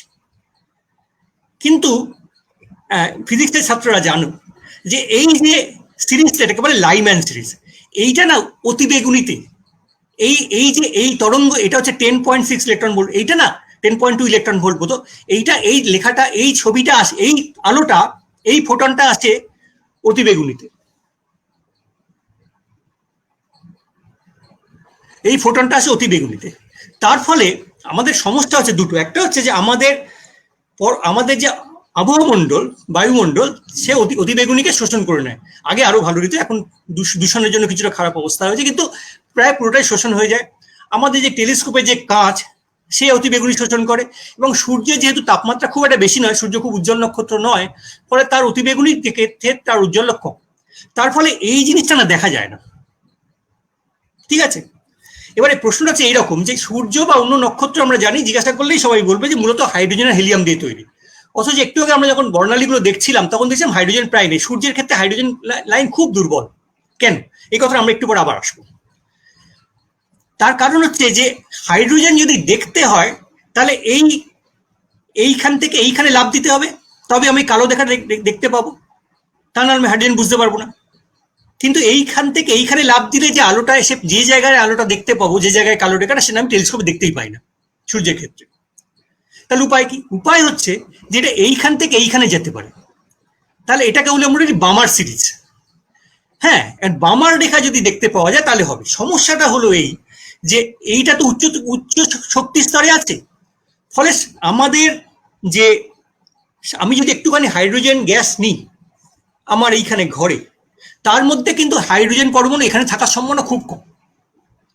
আর এখানে না থাকলে সে হাইড্রোজেন সে তো শোষণ করতে পারবে না। সে যদি সব হাইড্রোজেন পরমাণু যদি এখানেই থাকে তাহলে বামার রেখা দেখার কোনো সুযোগ নেই, কারণ এখানে থাকলে তবে সে এখানে যেতে পারবে, এখানে থাকলে এখানে যেতে পারবে, কিন্তু সেটা আমি দেখতে পাবো না, কারণ সেটা অতি বেগুনি। বামার রেখা হচ্ছে আমার দৃশ্য আলো, এই বেগুনি থেকে লাল। কিন্তু এইখান থেকে এইখানে যাওয়ার জন্য যে যদি যেতে হয় তাহলে এইখানে থাকতে হবে। তো সাহা সমীকরণ দেখাচ্ছে খুব ইন্টারেস্টিং। সেটা হচ্ছে, ধরুন আমি এক নির্দিষ্ট প্রেশার ধরে নিলাম, সেই প্রেশারে আমি যদি দেখি যে 5000 ডিগ্রিতে যদি দেখি 5000 কেলভিনে, তাহলে দেখা যাবে যে এই N2/N2+N1, N2 মানে হচ্ছে যে আয়নিত, আর এটা হচ্ছে আয়নিত আর নিরপেক্ষ পরমাণু, মানে কত পার্সেন্ট আয়নিত হয়েছে। তাহলে 5000 ডিগ্রিতে আয়নিত প্রায় শূন্য, সূর্যের তাপমাত্রা হচ্ছে 5770, ফলে সেখানে আয়নের পরিমাণ খুব কম। 8300-তে আয়নের পরিমাণ খুব কম। 9600-তে 50% আয়নিত হয়ে যায়, এটা সব সাহা সমীকরণে বসিয়ে পাচ্ছি। আর 11300-তে 95% আয়নিত হয়ে যায়। এখন আর এই যে এইখানে থাকতে গেলে আমি দেখাবো অনুপাতটা কত, কিন্তু এইখানে থাকতে গেলে মোটামুটি সূর্যের যদি একটা নির্দিষ্ট সংখ্যায় মোটামুটি যদি দেখার মতো হতে হয়, তাহলে তাপমাত্রা লাগে হচ্ছে 85,000 কেলভিন। তার অনেক আগে হাইড্রোজেন পরমাণু আয়নিত হয়ে যায়, হাইড্রোজেন থেকে ইলেকট্রন বেরিয়ে যায়, তাহলে এখানে যাওয়ার সুযোগ নেই। এখানে যেতে গেলে তো হাইড্রোজেন পরমাণুর মধ্যে ইলেকট্রন থাকতে হবে, সুতরাং কিছু করার নেই। সেই জন্য আমরা হাইড্রোজেন রেখা দেখতে পাই না। আর একটা কি, ধরুন ক্যালসিয়াম লাইন দেখতে পাচ্ছি, হাইড্রোজেন দেখতে পাচ্ছি না। ক্যালসিয়ামের লাইন, ওই যে এইচ আর কে বললাম না, ক্যালসিয়ামের লাইন হচ্ছে সূর্যের যে হাইড্রোজেন লাইন যদি আমি খুব কষ্ট করে দেখতে পাই, তার থেকে ক্যালসিয়াম লাইন 400 গুণ বেশি উজ্জ্বল। কেন? তার কারণ হচ্ছে যে ওই যে বললাম যে ওই আমি লাইম্যান সিরিজ দেখতে পাবো না। আমাকে হাইড্রোজেন লাইন দেখতে গেলে, পৃথিবীতে বসে হাইড্রোজেন লাইন দেখতে গেলে, এখন মহাকাশ থেকে দেখা গেছে, কিন্তু পৃথিবীতে বসে হাইড্রোজেন লাইন দেখতে গেলে আমাকে হাইড্রোজেনটাকে উচ্চ শক্তি স্তরে থাকতে হবে। এবং সেইটা দেখা যাচ্ছে যে প্রতি 100 কোটি, এই অঙ্কটা কষে দেখা যাচ্ছে বোলজম্যান সমীকরণ থেকে, যে এই প্রতি 100 কোটি হাইড্রোজেন পরমাণুর মধ্যে মাত্র 5টা থাকবে হচ্ছে উচ্চ শক্তি স্তরে, যারা ওই বামার সিরিজ দেখাতে পারবে। তাহলে 100 কোটির মধ্যে 5টা, বাকি পুরো সবগুলো থাকবে নিচে, এবং সেগুলো আমরা দেখতে পাবো না। ক্যালসিয়ামের ক্ষেত্রে ইন্টারেস্টিংলি হচ্ছে যে ক্যালসিয়ামের আয়নের শক্তি অনেক কম, ফলে সমস্ত ক্যালসিয়ামে আয়নিত হয়ে যাবে। সূর্যের ক্ষেত্রে এই N2/N1, মানে ধরুন সমস্ত ক্যালসিয়াম পরমাণু আয়নিত হয়ে যায়, এবং তখন দেখা যাচ্ছে, এইবার অঙ্কটা কষে দেখা যাচ্ছে যে ক্যালসিয়ামের লাইনটা হয় অনেক শক্তিশালী, কারণ সব ক্যালসিয়াম পরমাণুই কিন্তু আমাকে রেখা দেখাবে।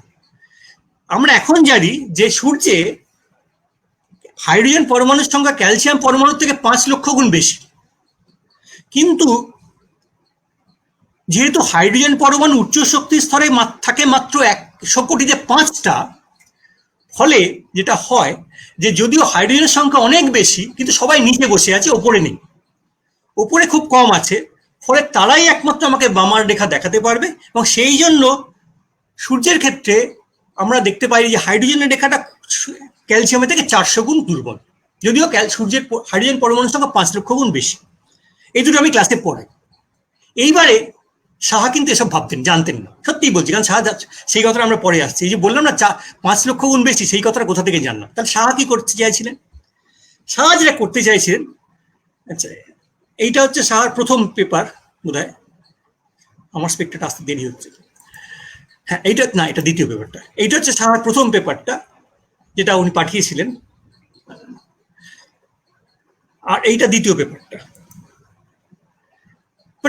কি সাহা কি বলতে চাইছেন? সাহা বলছেন যে দেখুন, ক্যালসিয়ামের লাইন, ধরুন ক্যালসিয়ামের লাইন দেখছি, ওই একটু আগে সূর্যের কতগুলো চেয়ে দেখাচ্ছিলাম যে সূর্যের ছবি। এবার আবার ভাবুন, সূর্য যখন আমরা দেখছি, সূর্যের একদম বাইরের দিকে যদি তাক করি, একদম বাইরের দিকে যদি তাক করি দূরবীন, তাহলে দেখবো সেখানে আমরা ক্যালসিয়াম আয়নের রেখা দেখতে পাচ্ছি। আর যদি একটু ভেতর দিকে তাক করি, তাহলে সেখানে আমি ক্যালসিয়াম পরমাণু রেখা দেখতে পাচ্ছি। এটা সাহা বলছেন। দেখা যাচ্ছে। আবারও বলছি কি ব্যাপারটা না, আমরা যদি এইখানটা দেখি, এই বাইরেটা, এইখানে দেখছি সমস্ত ক্যালসিয়াম পরমাণু আয়নিত হয়ে গেছে। আর এখানটা ক্রোমোস্ফিয়ারের বাইরের দিকটা, আর ফোটোস্ফিয়ার বা ক্রোমোস্ফিয়ার মানে বর্ণমণ্ডল, আর আলোক মণ্ডলের কাছে দেখা যাচ্ছে ক্যালসিয়াম পরমাণু পাওয়া যাচ্ছে। আচ্ছা এবার ভাবুন তো, আমরা জানি উচ্চ তাপমাত্রা আয়নন বেশি হয়, তাহলে নিশ্চয়ই এই জায়গার তাপমাত্রা সূর্যের যত কেন্দ্রের দিকে যাবো তো তাপমাত্রা বাড়বে, আর বাইরের দিকে তাপমাত্রা কমবে। অথচ দেখা যাচ্ছে যে এইখানে দেখা যাচ্ছে ক্যালসিয়াম পরমাণু আর এইখানে ক্যালসিয়াম আয়ন, উল্টে গেল কেমন করে? সাহা বলছেন এইটা, দেখুন একটা কথা বলছি আপনাকে, যে প্রতিভা বা জিনিয়াস কাকে বলে, জিনিসটা খুব শক্ত কিছু নয়, কিন্তু এই সহজ জিনিসটা বোঝাতে একজন সাহাকে লেগেছিল। ভাবুন ইলেকট্রন আর পরমাণু আছে, পরমাণু আছে, আবার ইলেকট্রন আর আয়ন আছে। যদি আমি চাপটা বাড়াতে পারি তাহলে ইলেকট্রন আর আয়নগুলো কাছাকাছি আসবে, তখন তাহলে ইলেকট্রন আর আয়ন মিলে নিউট্রাল পরমাণু, নিরপেক্ষ পরমাণু তৈরি করার সুযোগ আসবে। মেঘনাথ সাহা বলছেন যে চাপের যে প্রভাব, প্রথম পেপারটা পরিষ্কার লেখা আছে যে চাপের প্রভাবটা কেউ এক্সপেক্টই করেনি, কেউ বুঝতেই পারেনি যে চাপের এরকম প্রভাব আছে। মেঘনাথ প্রথম বলছেন এইখানে চাপ, এখানে যেমন তাপমাত্রা বেশি, এখানে চাপও বেশি, ফলে এইখানে ক্যালসিয়াম পরমাণুর সঙ্গে ইলেকট্রন যোগ হয়ে জোর করে ক্যালসিয়াম আয়নের সঙ্গে ইলেকট্রন যোগ হয়ে ক্যালসিয়াম পরমাণু তৈরি হয়ে যাচ্ছে। আর এইখানে ক্যালসিয়াম পরমাণু নিম্ন চাপে, চাপ যেহেতু কম, এইখানে চট করে ইলেকট্রনটা বেরিয়ে যেতে পারছে।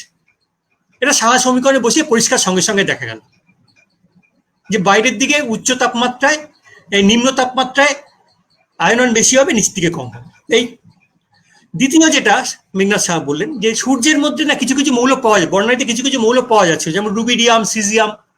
সাহা বললেন এগুলো হচ্ছে আমরা বলি অ্যালকালি মেটাল, ক্ষার ধাতু। সাহা বললেন যে ক্ষার ধাতুর ইলেকট্রনটা খুব হালকাভাবে বাঁধা থাকে, ফলে চট করে বেরিয়ে যায়। আর একবার যদি বেরিয়ে যায় তাহলে তার স্পেকট্রাম দেখা খুব শক্ত, কারণ সিজিয়াম বা রুবিডিয়ামের আয়নের যে বর্ণালী সেটা হয় অতিবেগুনিতে। খুব সহজ কারণ, তার কারণ ওটা এর নোবেল গ্যাসের মতো কাজ করে। সুতরাং ওটা দেখতে গেলে, ওয়েট লাইন দেখতে গেলে আমাকে অতিবেগুনি দেখতে, অতিবেগুনি আমরা পৃথিবীতে বসে দেখতে পাচ্ছি না। তাহলে কি রুবিডিয়াম সূর্যে আছে বা নেই কি করে বুঝবো? সাহা বললেন যে একটু নিচু তাপমাত্রা কোথায় পাওয়া যাবে সূর্যে, না সৌর কলঙ্ক যেখানে আছে সেখানে সূর্যের তাপমাত্রা একটু কম, সেইখানে যদি আমি টেলিস্কোপ তাক করি তাহলে আমি সেখানে রুবিডিয়াম সিজিয়ামের রেখা দেখতে পাবো। এটা সাহা লিখলেন দ্বিতীয় পেপারটায়। হার্ভার্ডে বসে রাসেল, যার কথা আমরা আবার আগে আসছে, পরেও আবার আসবে, হার্ভার্ডে বসে রাসেল পেপারটা পড়ে, এই হেনরি নরিস রাসেল পেপারটা পড়ে চট করে চলে গেলেন হচ্ছে তার নিজের যে আগে ডেটা নেওয়া ছিল, তথ্য নেওয়া ছিল, ছবি আঁকা ছিল, ছবি ফটোগ্রাফ তোলা ছিল, সেইখানে তুলেন, ফটোটা বার করলেন, দেখলেন হ্যাঁ সানস্পটের বর্ণালীতে, সৌরকলঙ্কের বর্ণালীতে রুবিডিয়াম সিজিয়ামের লেখা দেখা যাচ্ছে সঙ্গে সঙ্গে একদম। মানে লেখাটা, মানে ওই জাস্ট লেখাটা পড়েছিলেন উনি, সঙ্গে সঙ্গে মেঘনাথকার চিঠিতে লিখেছিলেন যে আমরা পেয়ে গেছি। আর কি তখন অবধি আমরা ভাবতাম যে বিভিন্ন কোনো তারায় হয়তো কার্বনের লাইন বেশি, কোনো তারায় ক্যালসিয়ামের লাইন বেশি, কোনো তারায় হাইড্রোজেনের লাইন বেশি, তখন বিভিন্ন তারা কি বিভিন্ন জিনিস দিয়ে তৈরি। সাহা বললেন যে না না না, সব তারাই একই জিনিস দিয়ে তৈরি, খালি তাপমাত্রাগুলো বিভিন্ন তারার আলাদা, সেই জন্য আয়রনের স্তর আলাদা, এবং সেই আয়রনের স্তর আলাদা বলে আমরা বিভিন্ন জায়গায় বিভিন্ন দেখতে পাচ্ছি। যে বোঝালাম যে হাইড্রোজেন যদি আয়নিত হয়ে যায় তার রেখা দেখতে পাবো না। একটা উচ্চ তাপমাত্রা, এই যে ক্যালসিয়ামের রেখাগুলো দেখছি, যদি আরো উচ্চ তাপমাত্রায় যায় তাহলে ক্যালসিয়াম পুরোপুরি আয়নিত হয়ে যাবে, তাহলে ক্যালসিয়ামের রেখা দেখতে পাবো না।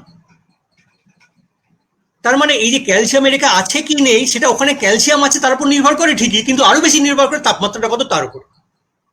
এবং এইটা কোর্সে সিসিলিয়া পেইন বলে এক ভদ্রমহিলা, যিনি ছিলেন এডিংটন এবং শেপলির ছাত্র, হওয়ার শেপলির ছাত্র, এবং থিসিসের এডভাইজার ছিলেন রাসেল, এইটা করে উনি সাহা ইকুয়েশনে বসিয়ে বসিয়ে বসিয়ে বসিয়ে এই সিসিলিয়া পেইন, এই কথা আমরা পরে আবার আসবো, এই সিসিলিয়া পেইন নক্ষত্রের তাপমাত্রা বার করলেন।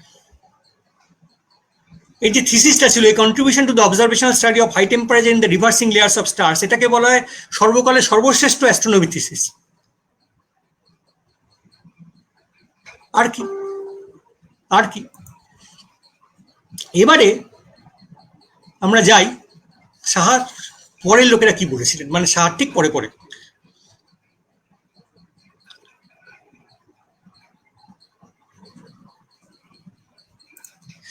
এই যে প্রথমে যার ছবি আছে, স্ক্রিনটা আমার কাছেই আসছিল, হ্যাঁ, এডিংটন আর রাসেল এডিংটন, এখানে ফাউলার। রাসেল আর কথা বললাম, আর্থার মিনলে কথা বলেছি। এরা প্রচুর এই রুবিডিয়াম সঙ্গে সঙ্গে, রাসেল সঙ্গে সঙ্গে রুবিডিয়াম দেখতে পেলেন। রাসেল অঙ্কটা যা বলেছেন, একটা পরমাণু শুধু ক্যালসিয়াম ধরে করছেন, শুধু হাইড্রোজেন ধরে করছেন। রাসেল সবগুলো মিশিয়ে মিশিয়ে করলেন, এ সমস্ত কিছু করলেন।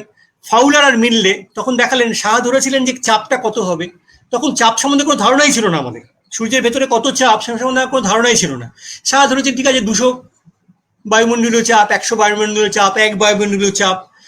ফাউলার আর মিনলে দেখালেন তা না, ওই যে বাইরে ক্রোমোস্ফিয়ার যেখানে ক্যালসিয়াম আয়নিত হয়ে যাচ্ছে, ওখানে চাপ হচ্ছে 1 বায়ুমণ্ডলের চাপে 10,000 ভাগের 1 ভাগ।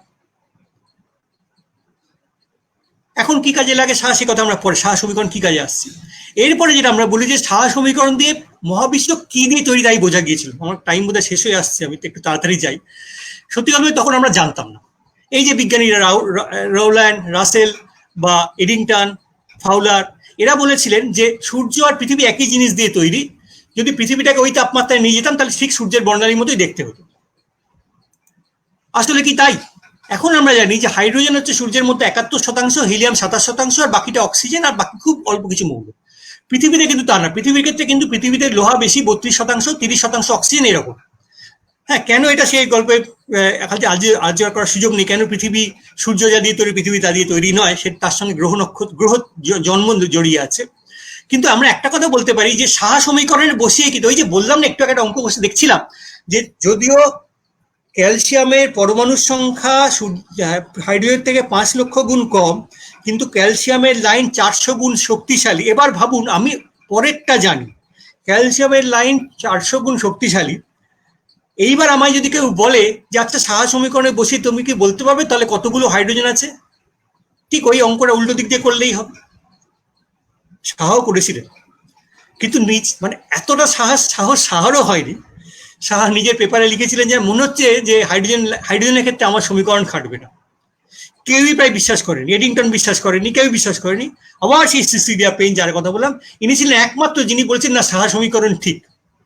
এবং সাহা সমীকরণে বসিয়ে বসে ওনার মাস্টারমশাই এডিংটন, রাসেল, এরা বলছে না তুমি এটা লিখো না থিসিসে। তা উনি তাও লিখে দিয়েছিলেন যে না, সূর্য হচ্ছে বা অন্যান্য নক্ষত্র হচ্ছে হাইড্রোজেন আর হিলিয়াম দিয়ে তৈরি। তার মানে মহাবিশ্বর যে কি মৌলিক পদার্থ দিয়ে তৈরি আমরা এখন জানি যে হাইড্রোজেন আর হিলিয়াম, এইটা কিন্তু আমরা জানতে পারছি সাহা সমীকরণ থেকে। এরপর যদি আমরা খুব সংক্ষেপে দেখে নিই যে এখন কি কাজে লাগে সাহা সমীকরণ। যেমন ধরুন মহাবিশ্ব যখন তৈরি হয়েছিল, সেই যে বিগ ব্যাং, সেই বিগ ব্যাং এর সময় আমরা কি বলছি বলতো, সাহা সমীকরণের সময় আমরা বলছি যে একটা ইলেকট্রন আর নিউক্লিয়াস যুক্ত হয়ে পরমাণু তৈরি করতে পারে।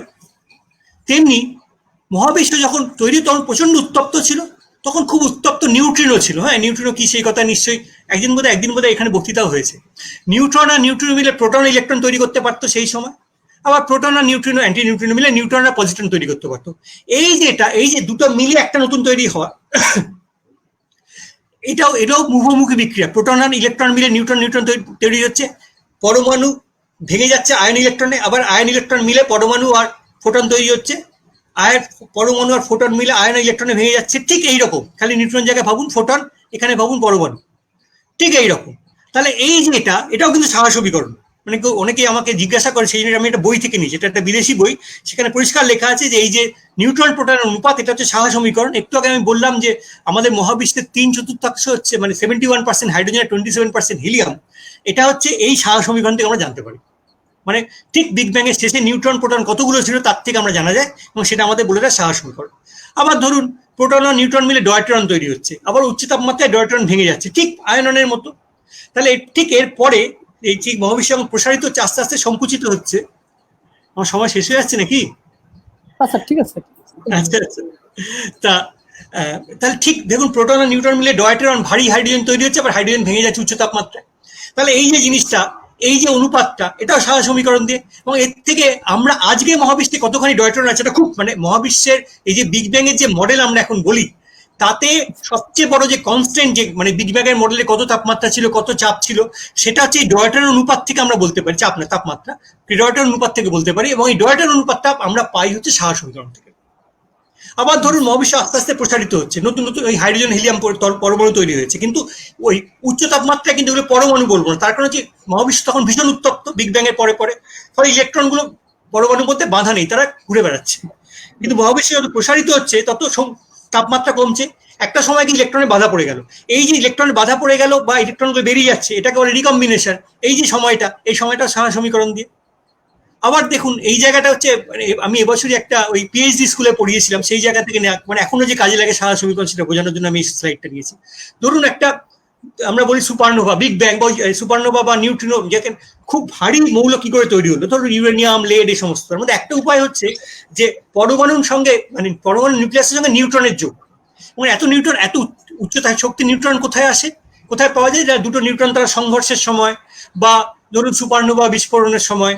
হ্যাঁ, এই যে নিউট্রনগুলো ঢুকতে পারে, আবার নিউট্রনগুলো উচ্চ তাপমাত্রায় বেরিয়েও যেতে পারে, আবার সাহা সমীকরণ। এবং সেই এইখান থেকে এইটা হচ্ছে সাহা সমীকরণ। এটা আমার একটা, মানে এই কোয়েশ্চেনটা আমি আমার একটা নিজের গবেষণা পেপারেও কয়েক বছর, 2-3 বছর আগেই লিখেছি। ঠিক আছে, তার মানে বুঝতে পারছেন যে সাহা সমীকরণ আজকেও কাজে লাগে, আরো অনেক জায়গায় কাজে লাগে। যেমন এই জিনিসটা, এটা হচ্ছে একটা, এটাকে বলে আমরা ওই এক্স রে বাস্টারের মডেল। এইখানে একটা সাধারণ তারা আছে, আর এই কেন্দ্রে একটা নিউট্রন তারা বা ব্ল্যাক হোল কিছু একটা আছে।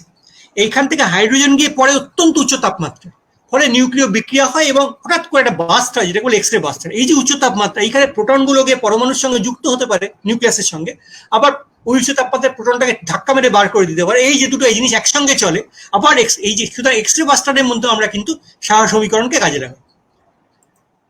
তাহলে আমরা প্রায় শেষ করে নিচ্ছি। সাহা সমীকরণ দেখুন অনেক জায়গায় পাওয়া যায়, খালি আমার একটা আছে সাম্যাবস্থা থাকতে হবে, তা নাহলে কিন্তু হবে না। ওই যে প্রথমে বলেছিলাম যে যুক্ত হবে, বিযুক্ত হবে, এই দুটো মিলিয়ে সাম্যাবস্থা থাকতে হবে, তবে সাহা সমীকরণ। সাহার পেপারে উনি সবচেয়ে বেশি যে তাপমাত্রা ব্যবহার করেন সেটা হচ্ছে 24,000 কেলভিনে, হ্যাঁ, বা সেন্টিগ্রেডে। আমরা যে তাপমাত্রার কথা আমি এইমাত্র বললাম, সেখানে 1000 কোটি কেলভিন অব্দি যায়। যে সমীকরণটা সাহা বানিয়েছিলেন হচ্ছে নক্ষত্রের বাইরের জন্য, সেই সমীকরণটা এখন আমরা কাজে লাগাই হচ্ছে বিগ ব্যাং এর সৃষ্টির আদি মুহূর্তে, এক্স রে বাস্টারের মধ্যে, সুপারনোভার মধ্যে। ধরুন একটা নক্ষত্র যখন আমরা মডেল বানাই, তাহলে ভেতর থেকে যখন ফোটনটা বেরিয়ে আসে, ফোটনটা না চট করে বেরিয়ে আসতে পারে না, বহু সময় লাগে। কেন না, ওর মধ্যে যে ইলেকট্রন আর প্রোটনগুলো রয়েছে নক্ষত্রের মধ্যে, সেগুলোর সঙ্গে ফোটন খুব স্ট্রংলি বিক্রিয়া করে। তাহলে এখন দেখুন যখন বেরিয়ে আসছে আস্তে আস্তে, যদি নিউট্রাল পরমাণু থাকে তাহলে ফোটনগুলো চট করে বেরিয়ে চলে যাবে, কারণ নিউট্রাল পরমাণুর সঙ্গে ফোটনের বিক্রিয়ার চান্স কম। কিন্তু চার্জ থাকলে তার সঙ্গে খুব তীব্র বিক্রিয়া করবে, তাহলে ওই আয়ন থাকলে চার্জ থাকবে। তার মানে পরমাণু যখন আমরা মডেল, এই তারার যখন আমরা মডেল করি, তখন আমাদের সাহা সমীকরণ লাগে এটা দেখানোর জন্য যে কোনখানকার গ্যাস কতটা আয়নিত হয়ে গেছে, তার মানে ফোটন সঙ্গে সে কতটা বিক্রিয়া করবে। এরকম বহু বহু জায়গায় কাজে লাগে। আমরা প্রায় শেষ করে নিয়েছি আমার আজকের কথা। মানে আমরা একটা জিনিস দেখছি, সেটা হচ্ছে যে সাহা একটা খুব খুব খুব দরিদ্র অবস্থা থেকে, সমাজে একটা খুব নিচু জাত, তখনকার দিনে বলতাম তথাকথিত নিচু জাত থেকে প্রচুর উঠে এসেছেন। পড়াশোনা করার বিশেষ সুযোগ প্রায় পাচ্ছিলেন না, ক্লাস 4 তার পড়া বন্ধ হয়ে যাচ্ছিল। নিজের চেষ্টায় স্কলারশিপ নিয়ে পড়াশোনা করেছেন, অনেকে সাহায্য করেছেন, অনেকে সাহায্য পেয়েছেন, অনেকে তার পরবর্তীতে অনেক সাহায্য করেওছেন, নিজের গ্রামে স্কুলও বানিয়েছিলেন। শাহ এই আয়নন বিভব মাপার চেষ্টা করছে। শাহ এলাহাবাদে গিয়েছিলেন কেন কলকাতা ছেড়ে? উনি এখানে সুযোগ পাচ্ছিলেন না আয়নন বিভব মাপার, অনেক চেষ্টা করছেন, এলাহাবাদের সুযোগ পাননি, বিদেশে অ্যাপ্লাই করেছেন, সেই সুযোগও হয়নি।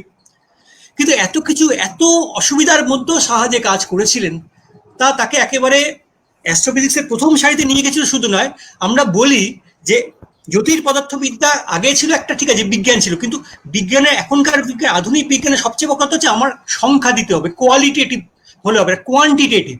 আমার তাপমাত্রা বলতে হবে, আমার চাপ বলতে হবে, আমার কি দিয়ে তৈরি বলতে হবে। এইগুলো নক্ষত্র কি দিয়ে তৈরি, সেখানে উচ্চতা কত, উষ্ণতা কত, সেখানে তাপমাত্রা কত, এবং তার থেকে পরে আমরা আসবো, এখানে সুযোগ নেই, সেটা কত বড়, তার ভর কত, এই সমস্ত জানা যাওয়ার জন্য কিন্তু সাহা সমীকরণটা আমাদের অত্যন্ত জরুরি ছিল। কারণ সাহা কিন্তু যে কোনো বড় আবিষ্কারের বৈশিষ্ট্য হচ্ছে তিনি যেটুকু জান না, তার থেকে অনেক অনেক বড় ব্যাপারটা দাঁড়িয়ে যায়। ভাবুন না যে আইনস্টাইনের আপেক্ষিকতা, সাধারণ আপেক্ষিকতা 1919 সালে, 1915 সালে বানিয়েছিলেন, গত বছর, এবছরেও সেই বিষয়ে নতুন নতুন এইটা হচ্ছে একটা বিরাট আবিষ্কারের কথা। ধন্যবাদ এতক্ষণ ধরে শোনার জন্য মন দিয়ে। আশা করি আপনাদের ভালো লেগেছে। স্যার আপনাকে ধন্যবাদ। আমরা সবাই কিন্তু আসলে গল্পের মধ্যে দিয়ে তারা ভ্রমণটা আমরা করে আসলাম। স্যার আপনাকে অনেক ধন্যবাদ, অনেক সহজে আমাদেরকে তারা ভ্রমণ করানোর জন্য, এবং মেঘনাদ সাহা সম্পর্কে আমাদেরকে অনেক তথ্য আপনি দিয়েছেন আজকে। আশা করি আমরা উপকৃত হলাম, এবং আমাদের যারা এই মুহূর্তে আমাদের সাথে ফেসবুকের মাধ্যমে এটা দেখছে তারা সবাই আসলে উপকৃত হলো। তো স্যার আপনি অনুমতি দিলে আমরা এখন ডিসকাশন সেশনটা শুরু করতে পারি, এবং ইতিমধ্যে আমি বলতে চাই আমাদের মাঝে ডক্টর জীবন পোদ্দার স্যার বাংলাদেশ প্রকৌশল ও প্রযুক্ত বিশ্ববিদ্যালয়ের ফিজিক্সের প্রফেসর সংযুক্ত হয়েছে। স্যার আপনাকে স্বাগতম আমাদের ডিসকাশন সেশন। প্রথমেই আমি ধন্যবাদ জানাই যে অধ্যাপক গৌতম গঙ্গোপাধ্যায় আজকে আমাদের ওয়েবিনারের মাধ্যমে যে এমনই একটি বিষয়ে আলোচনা করেছেন যে আমরা শতবর্ষ পালন করতে যাচ্ছি সেই মেঘনাদ সাহার সাহা ইকুয়েশনের। যেটা বলেছেন, আসলে এই মেঘনাদ সাহার জন্ম সেই পূর্ব বাংলায়, আপনার টাঙ্গাইল কালিয়াকৈরের সেই শাওড়াতলি গ্রামে। যেটা পারিবারিকভাবে বলেছেন, আসলে কথাটা সত্যি। ওনার ছাত্র জীবন অত্যন্ত দৈন্যতার মধ্যে, ছোট পরিবারের ছোট গ্রসারির দোকানের মাধ্যমেই ওনার ছোটবেলা ছেলেবেলাটা কাটে। তো ঢাকা শহরের উনি পড়েছিলেন কেএল জুবলি স্কুলে, পরবর্তীতে ঢাকা কলেজে। তো আমিও ঢাকা কলেজের ছাত্র হিসাবে তো সেটা একটা খুব ভালো ফিল করি যে সাহা যে আমাদের পূর্ব বাংলার এবং বাঙালি হিসাবে আসলে অনেক কৃতিত্বের। সে বিংশ শতাব্দীর আমরা শুধু সাহা কেন, আমরা সত্যেন্দ্রনাথ বোস, তারপরে আপনার দেখেন জগদীশ চন্দ্র বসু, মৌলিক গবেষণাগুলো আমরা যদি তাকাই তাহলে দেখব যে সেই সময়কার এই মানে এশিয়ার এই সমস্ত দেশের মধ্যে বাঙালি বিজ্ঞানীদের যে প্রচার এবং যে প্যাটেন্ট করা কিংবা বিদেশে যাওয়ার সুযোগ সুবিধা, সেটার থেকে আসলেই তারা বঞ্চিত হয়েছিল সেই সুযোগ সুবিধা থেকে। তো আমি প্রথমেই অধ্যাপক গৌতম গঙ্গোপাধ্যায়কে আমি ধন্যবাদ জানাই যে আপনি এই পূর্ব বাংলায় এসেছিলেন কিনা কখনো। আমি আসিনি কখনো, সেটা সুযোগ আমার হয়ে ওঠেনি, বহুদিন ধরে ভাবছি আর হয়ে উঠছে। অগ্রিম অভিনন্দন এবং আমন্ত্রণ রইল। আমার প্রকৌশল বিশ্ববিদ্যালয়ে যখন অবস্থা স্বাভাবিক হবে আপনাকে অবশ্যই আমরা চাই যে আমাদের বিশ্ববিদ্যালয়ে আপনি আসবেন গেস্ট হিসাবে, আমরা সেই ব্যবস্থা করব, এবং পাবনা বিজ্ঞান ও প্রযুক্তি বিশ্ববিদ্যালয়েও আপনি ভ্রমণ করবেন। তবে এই বিষয়গুলো হয় কি যে আমাদের তরুণ প্রজন্মের মধ্যে আমরা যেটা আমরা দেখি বোস আইনস্টাইন ইকুয়েশন কিংবা যেটা বলি ম্যাক্স বোলসম্যানস ইকুয়েশন, তারপরে Bose Einstein's Fermi Dirac equation, statistics, অর্থাৎ এগুলো আমরা ক্লাসে যখন পড়ি তখন আমরা পরিচিত হই আসলে ফার্মিয়ন বোসন সম্পর্কে। কিন্তু সাহা ইকুয়েশনের যে বিশ্ব ব্রহ্মাণ্ডকে যদি আমি জানতে চাই তাহলে যে এই astrophysics and origin of the earth কিংবা অরিজিন অফ দ্য ইউনিভার্স, সত্যি কথা যেটা যে সেই জায়গার মধ্যে আমাদের লিমিটেশনস থাকে, আমরা সেইভাবে পড়ার সুযোগ পাই না। এবং একেবারে যারা স্পেশালিস্ট, যারা গবেষণা করেন হয়তো সেই জায়গায় অ্যাস্ট্রোফিজিক্সের বিষয়ে হয়তো তারা সেটা নিয়ে আলোচনা করেন। তবে আমার যেটা ধারণা যে এই সাহার অবদান আপনি অনেক চমৎকারভাবে বলেছেন আসলে, যে ফাউলারের কনসেপ্ট অফ থার্মাল ইকুইলিব্রিয়াম কিংবা সেই জিরোথ ল অফ থার্মোডাইনামিক্সই বলি কিংবা আমি থার্ড ল অফ থার্মোডাইনামিক্সই বলি নার্সের, যে তাদের যে extension of the work of the আর কি সাহার ইকুয়েশনের, সেই বিষয়গুলো আমরা আসলে আজকে জেনে সমৃদ্ধ হলাম। আপনাকে অসংখ্য ধন্যবাদ জানাতে চাই যে আজকে যারা যুক্ত হয়েছে আমাদের এই তরুণ শিক্ষার্থী বন্ধুরা, একটি বিষয়ে এই ধরনের আলোচনার সুযোগ আমাদের খুব একটা হয় না। তবে ডক্টর প্রীতম দাসকে আমি ধন্যবাদ দেই যে আজকে দেশের বাইরে থেকেও যারা বিভিন্ন বিষয়ে যারা আলোচনা করেন, গবেষণা করেন, পপুলার সায়েন্সকে আরো জনপ্রিয় করার চেষ্টা করেন, তাদেরকে যে সংযুক্ত করেছে এবং আপনারা জয়েন করেছেন তার জন্য আমরা সবাই অত্যন্ত কৃতজ্ঞ।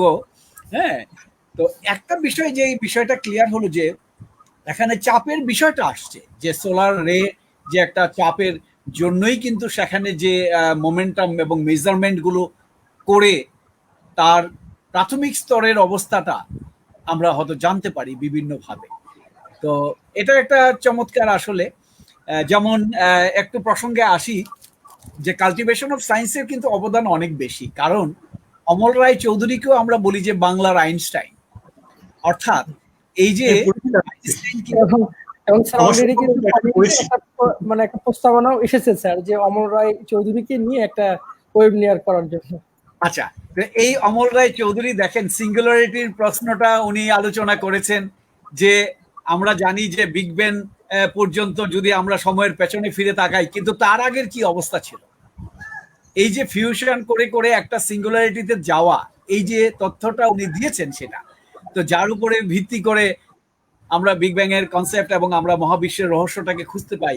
কিন্তু এইটাও একজন ম্যাথমেটিশিয়ানের, যে অমল রায় চৌধুরী, এবং কাল্টিভেশন অফ সায়েন্সে বসে উনি কাজ করেছেন। তারপরে উনি ক্যালকাটা ইউনিভার্সিটি থেকে স্যার জগদীশ চন্দ্র বসু, ইয়েতে মনে হয় ছিলেন, কলেজে ছিলেন নাকি, আশুতোষ কলেজে, আশুতোষ কলেজে, প্রেসিডেন্সি কলেজে ছিলেন। আচ্ছা আচ্ছা, প্রেসিডেন্সি কলেজে ছিলেন, তারপরে আপনার আশুতোষ কলেজেও মনে কিছুদিন ছিলেন, পরবর্তীতে আচ্ছা কাল্টিভেশন অফ সায়েন্সে। তো এই যে জায়গাটাতে যে আমরা দেখার সুযোগ পেয়েছি, দেখেন যে কাল্টিভেশন অফ সায়েন্সে আমি গিয়েছি বেশ কয়েকবারই। সেই আপনার কাল্টিভেশন অফ সায়েন্সে সিবি রামনের সেই কাঠের বাক্স দিয়ে তার যে আপনার রামন মিটার যে কনসেপ্টটা, তো এই যে জায়গাগুলোতে বাঙালিদের যে অবদান সেই সময়টায় ছিল, এটা খুব গর্বের বিষয় আমাদের এই প্রজন্মের মধ্যে। আমি জানি না আপনার পশ্চিমবঙ্গের বিজ্ঞানের বর্তমান অবস্থাটা সম্পর্কে একটু বলবেন, যে ছাত্রছাত্রীদের মধ্যে সেই অনুপ্রেরণা, বাঙালি হিসাবে গর্ব করার মতো জায়গাটা আমরা কতটা অনুভব করি আসলে। আমাদের পশ্চিমবঙ্গে একটা বিজ্ঞান ছাত্রছাত্রী একটা বিজ্ঞান পড়ার আছে, ট্র্যাডিশন আছে। মানে এটা অন্যত্র যেমন খুব বেশি ভাবে ভারতবর্ষ অন্যত্র যেমন ইঞ্জিনিয়ারিং ইত্যাদির দিকে বেশি চড়াই হয়ে যায়, আমাদের এখানে কিন্তু এখনো বিজ্ঞান পড়ার একটা ট্র্যাডিশন আছে, এবং বেশ কিছু ভালো ছেলে মেয়ে এখনো বিজ্ঞান পড়তে আসে, এটা কোনো সন্দেহ নেই। সেটা এখন দেখুন, মানে সেটা তার প্রেরণাটা কিন্তু বলতে পারবো না। অনেকদিন আগে আমাকে প্রেসিডেন্সি কলেজে এমএসসি করেছিল, অনেকদিন আগে ছিল, আমাকে এসে বলেছিল যে আমি কেন ফিজিক্স পড়েছি জানেন কেন, যে হিগস বোসনের সময়, তখন যখন হিগস বোসন আবিষ্কার হয়েছিল, তখন আমি এরকম একটি কোনো একদিন স্কুলে বলতে গিয়ে স্কুলের বক্তৃতা দিয়ে গিয়েছিলাম হিগস বোসন কাকে বলে। সেইটা শুনে তার ভালো লেগেছিল। মানে এইরকম আর কি, একজনের মাথা খেতে পেরেছে, শনিবারে ভূত হয় না যে একজনের হলে একজনের মাথা খাওয়া যায়, সেরকম আর কি। আমি একজন অন্তত মাথা খেতে পেরেছি, একজন আমার বক্তৃতা শুনে ফিজিক্সে ইন্টারেস্ট পেয়েছে। আসছে, সে কতটা আমাদের জন্য জানি না, কিন্তু এটা ঠিক যে দেখুন এই নামগুলো আমাদের পরিচিত, তো বাংলাদেশেও নিশ্চয়ই পরিচিত। যখনই আমি বললাম যে মেঘনাদ শাহ, ডক্টর দাস বলেন হ্যাঁ খুব ভালো হবে, যে সত্যেন বোস, মেঘনাদ শাহ, জগদীশ বোস, প্রফুল্লচন্দ্র, এদের সকলে তো পূর্ব বাংলার লিঙ্কটা তো খুব স্ট্রং। এরা হয় পূর্ব বাংলার লোক, নয় পূর্ব বাংলা দীর্ঘদিন ছিলেন। আমাদেরও ওয়েবিনার আয়োজন করার উদ্দেশ্য কিন্তু ওইটাই স্যার, যে আমাদের এই এক নতুন জেনারেশনদের মধ্যে আসলে সবাই আসলে মানে মূল যে মৌলিক বিজ্ঞান নিয়ে গবেষণা করার আগ্রহ কিন্তু আমাদের কমে যাচ্ছে।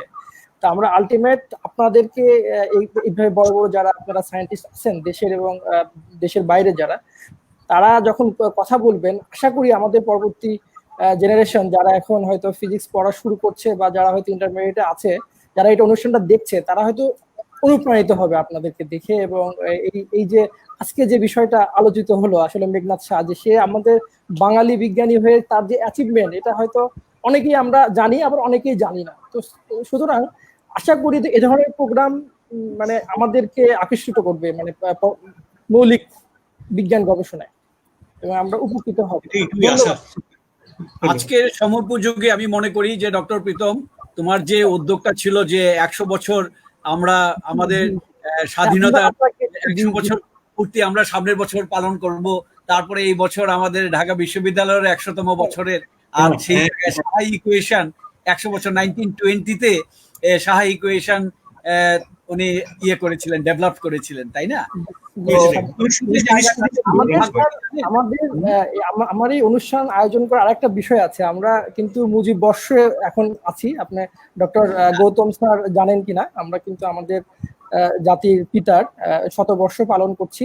তো আমরা এটাকে মাথায় নিয়ে এরকম একটা অনুষ্ঠান আয়োজনের চিন্তা করেছিলাম, যে আমরা যে তার যে একটা স্বপ্ন, যে বাংলাকে সোনার বাংলা তৈরি করার, তো আসলে মৌলিক বিজ্ঞান ছাড়া কিন্তু আমাদের পক্ষে সম্ভব হবে না। তো আমরা চেষ্টা করেছি যে আমাদের দেশের যারা ভালো ভালো নাম করা পদার্থবিজ্ঞানী এবং দেশের বাইরের যারা, তো আমি সবাইকে আসলে ধন্যবাদ জানাই যে আমি একটা ছোট মানুষ এবং আমি পাবনা মতো একটা জায়গায় আছি, সেখান থেকে সবাইকে রিকোয়েস্ট করার পরও তারা আমার ডাকে সাড়া দিয়েছে এবং পরবর্তী জেনারেশন কে আসলে যে তৈরি করতে হবে এটা আসলে সবাই বুঝতে পেরেছে, এবং সেই জন্য আপনাদের সবাইকে আমি ধন্যবাদ স্যার। না, চমৎকার। আসলে আমাদের দুর্ভাগ্য যেটা আমরা বলি যে এই পূর্ব বাংলা পশ্চিম বাংলা তো অবিভক্ত ভারতবর্ষে একটাই দেশ ছিল। তো এটা আমাদেরকে যে আলো বাতাসে বড় হয়েছি, যে মাটিতে জন্মগ্রহণ করে বড় হয়েছে, সেই আক্ষেপটা সবারই। আপনি দেখেন যে বিজ্ঞানের যেমন আমরা জগদীশ চন্দ্র বসুকে আমরা পেয়েছি, তারপরে মেঘনাদ সাহার কথা বলি, আমরা শিল্পীর জগতে সেই আপনার কি বলবো, আমরা সত্যজিৎ রায় থেকে শুরু করে দেবব্রত বিশ্বাস থেকে শুরু করে সেই আপনার সুচিত্রা সেনের থেকে শুরু করে সবাই তো এই পূর্ববঙ্গের, আমি বলি যে বাঙালি, তথাপি যে বাঙালিদের মেধা মননের জায়গাটা আসলে সবসময় খুব তীক্ষ্ণ ছিল এবং তাদের যথেষ্ট অবদান। এখন সেই জায়গাটা থেকে আমরা যদি আমাদের এই প্রজন্মকে আমরা উদ্বুদ্ধ করতে পারি যে সে যুগে যদি কোনো যন্ত্রপাতি ছাড়া তাদের এই বিজ্ঞানের অবদান তারা রাখতে পারেন, তাহলে আমরা এই প্রজন্ম অনেক সুযোগ সুবিধা আমরা পাচ্ছি। তো আমাদের সেই চিন্তা চেতনার জগৎটাকে যদি আমরা প্রসারিত করতে পারি, আমরা যদি উদ্বুদ্ধ করতে পারি, তাহলে আমি মনে করি অবশ্যই বাঙালি সেই কৃতিত্ব রাখতে পারবে এবং গর্বিত বাঙালি হিসাবে আমরা বিশ্বের জায়গায় আমরা নিজেকে পরিচিত করতে পারবো। তো আরেকটু বিষয় জানতে চাই আপনার প্রতিষ্ঠান সম্পর্কে। আমি একটু, যদিও একটু মনে হয় পরে এসেছিলাম, তো আপনি ক্যালকাটা ইউনিভার্সিটিতে আছেন এখন? জি জি স্যার, কলকাতা বিশ্ববিদ্যালয়। হ্যাঁ, কিন্তু দুর্ভাগ্য হলো আমি গত ফেব্রুয়ারিতে গিয়েছিলাম, তো সেই সময়ে সেদিন ছিল সম্ভবত রোববার হয়তো, যে প্রেসিডেন্সি কলেজে একটু যাব, একটু গিয়ে ছবিটা তুলবো, একটু দেখবো, তারপরে কিন্তু দুর্ভাগ্যবশত সেদিন ঢুকতে পারিনি, মানে ঢুকতে দেয়নি, বলে যে না আজকে ঢোকা যাবে না। আচ্ছা, তারপরে গেলাম আশুতোষ কলেজে, যে কলেজে আমার বাবা পড়েছিলেন। হ্যাঁ, তো ভাবলাম যে সেই কলেজের কিছু স্মৃতি নিয়ে আসি। তো সেই কলেজে ঢোকার সাথে বলে যে আজকে পরীক্ষা চলছে, আপনি আজকেও ঢুকতে পারবেন না। তো তারপরে কি করব, ওই রাস্তার উল্টো দিকের সেই আশুতোষ মুখোপাধ্যায়ের যে বাড়ি, সমস্ত ছবি টবি তুলে টুলে, হ্যাঁ। তো ঘটনাটা হলো যে আসলে একটা প্রাণের জায়গা, আমরা যখনই যাই বাঙালি হিসেবে গর্ব করি, এবং সেই কাল্টিভেশন অফ সায়েন্সের জায়গাটা এখনো আমি মনে করি যথেষ্ট, যে তারা 100 বছর আগে আপনার এই কাল্টিভেশন অফ সায়েন্স তারা করেছে, এবং সেখানে বিজ্ঞান চর্চার আমরা যে বলি যে মন্দির, বিজ্ঞান মন্দির, আসলে ঘটনাটা তো সে ভারতবর্ষেও তো সেটা এক ধরনের মন্দির, আমরা বলি যে এটা একটা, তাই না, বিদ্যা মন্দির।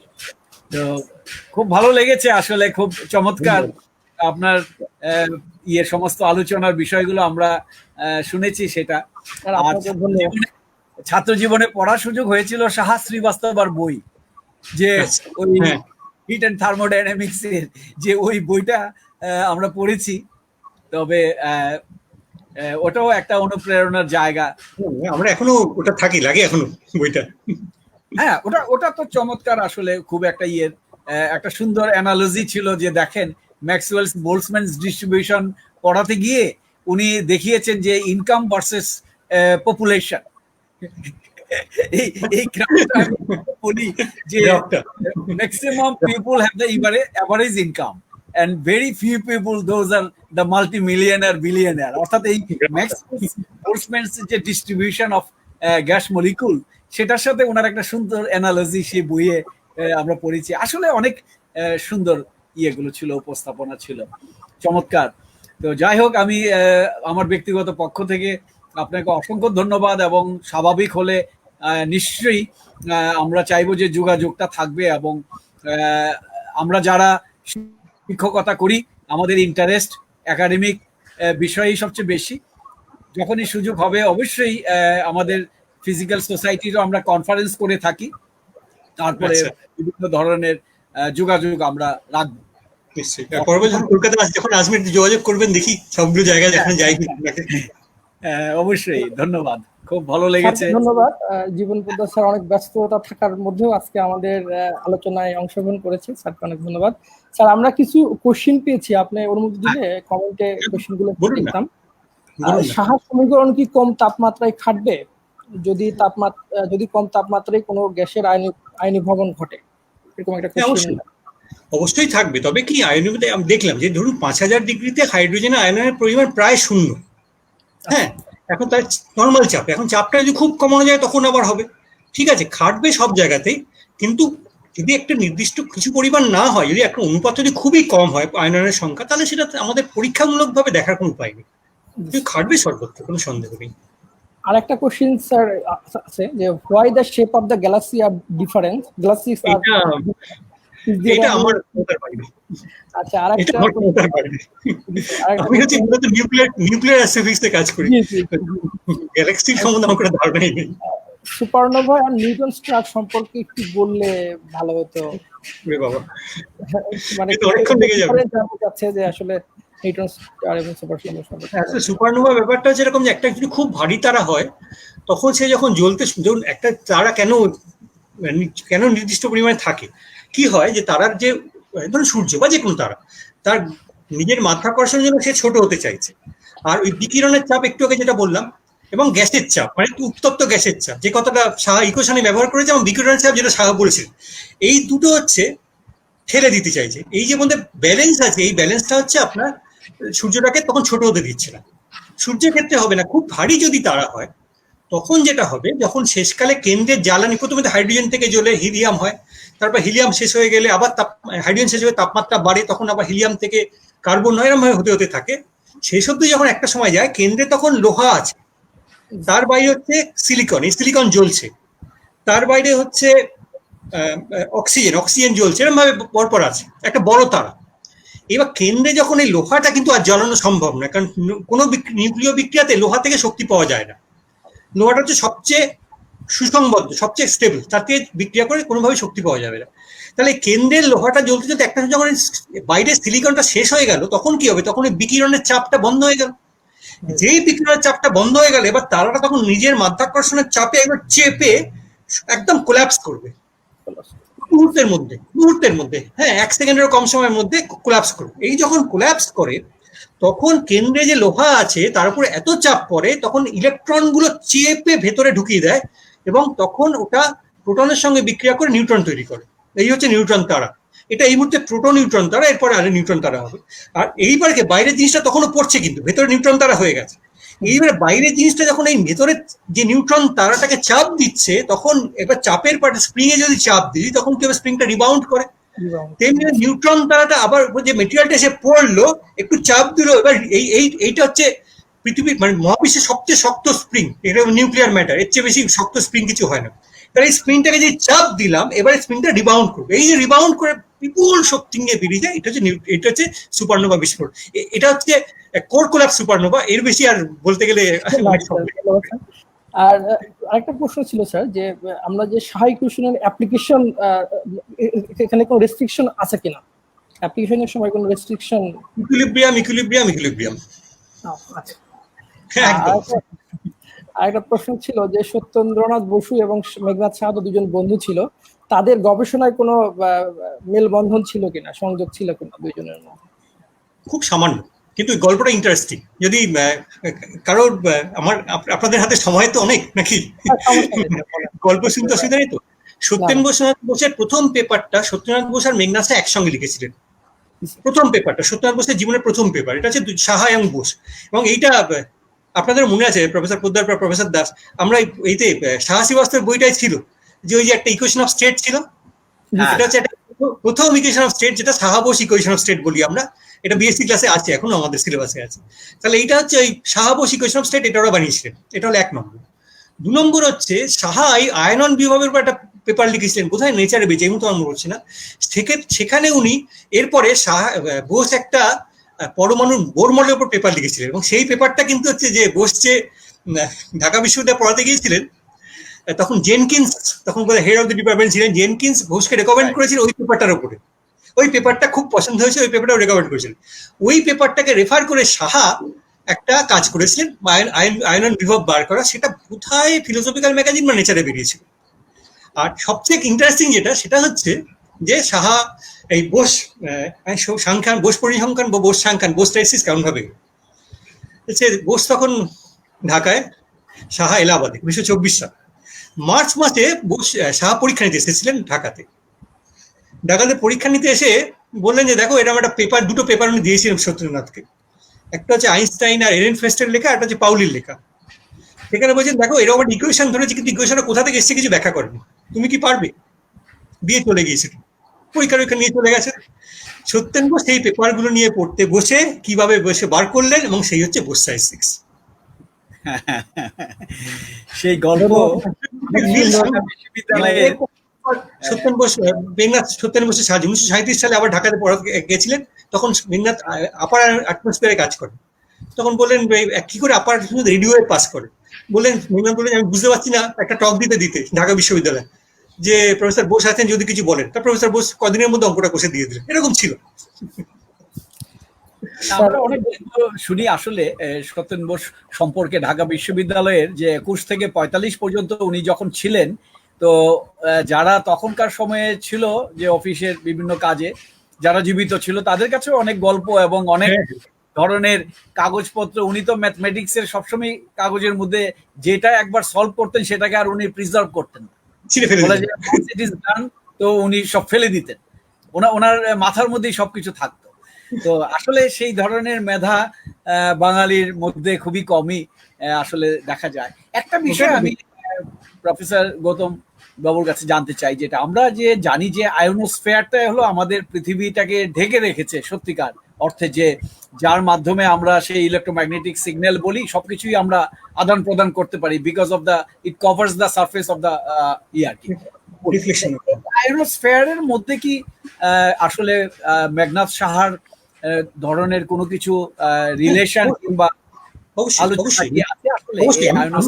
আমি বিষয়ের এক্সপার্ট নই, কিন্তু মেঘনাথ শাহ আয়োনোস্ফিয়ার নিয়ে কাজ করেছিলেন এবং সেখানে নিজের ইকুয়েশনকে লাগিয়েছিলেন, কিন্তু এই বিষয়টা আমি এবার এক্সপার্ট নই, আমি এইটুকুই জানি, এর বিষয়ে আমি কিছু বলতে পারবো না।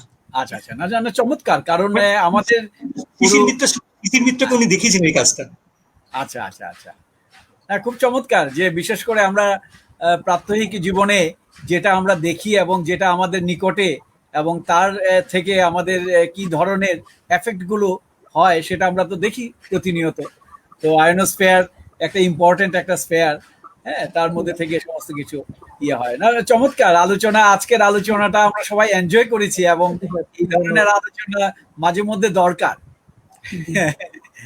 স্যার, একটা প্রশ্ন আবার পেয়েছি, সেটা হলো একটু মানে উনি জানতে চেয়েছে যে টাইম রিভার্সাল সম্পর্কে কিছু বিষয়। এটা পরের দিন যারা বলবেন তাদের অভিজিৎ বা কাউকে জিজ্ঞাসা করবেন, এটা আমার একদম বাইরে চলে যাচ্ছে। আমার একটু স্যার জানার আগ্রহ যে আমরা সত্যেন্দ্রনাথ বসু এবং এই যে মেঘনাথ সাহা সম্পর্কে যেটা জানলাম, দুজনেই কিন্তু ক্লাসে মানে অঙ্ক কষতে কষতে দুটো আবিষ্কার মানে করে ফেলেছিল। তো মানে ক্লাসটা কত ইম্পর্টেন্ট, এটা মানে আমরা এখন দিনে এইটা বলা খুব শক্ত, কারণ সত্যি কথা বলতে গিয়ে তারা দুজনেই পড়েছিলেন অঙ্কে, এবং তারা দুজনেই বিখ্যাত হয়েছেন ফিজিক্সে গবেষণা করে। সেই সময়কার আমি একটা জ্ঞানবিজ্ঞানে এই প্রসঙ্গে এক মিনিট আমি একটু এ করে নিচ্ছি, মানে সময় চেয়ে নিচ্ছি। আমার এক তরুণ বন্ধু সায়ন্তন যশ, সে বলেছে সত্যেন বোস আর বিজ্ঞান পরিষদ, আমাদের বিজ্ঞান পরিষদ নিয়েও কিছু বলুন, যেহেতু বিজ্ঞান পরিষদের আমি এই মুহূর্তে কর্মসূচি প্রতিষ্ঠা করেছেন সত্যেন্দ্রনাথ বোস। আপনারা জানেন 1948 সালে বঙ্গীয় বিজ্ঞান পরিষদ সত্যেন্দ্রনাথ বোস প্রতিষ্ঠা করেছেন বাংলায় বিজ্ঞান প্রসারের জন্য, এবং সেই সময় থেকে জ্ঞানবিজ্ঞান আমরা অবিচ্ছিন্নভাবে প্রকাশ করে চলেছি।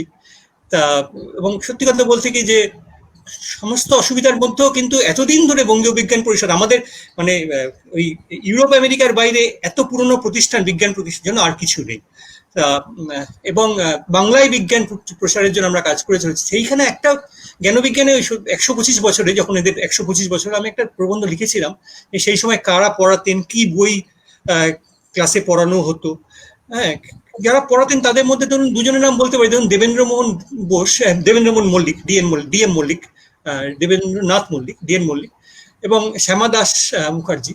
এরা দুজন কিন্তু রিলেটিভিটি কাজ করতেন। মানে শ্যামা দাস মুখার্জি যে ওই নন ইউক্লিডিয়ান জ্যামিতি কাজ করতেন, যেখানে সত্যেন বোস যার সম্বন্ধে ইন্টারেস্ট ছিল, বা রিলেটিভিটি যেখানে সবাই কাজ করতেন সেখানে শ্যামা দাসের ইন্টারেস্ট ছিল, এইখানে সত্যেন বোসের ইন্টারেস্ট ছিল।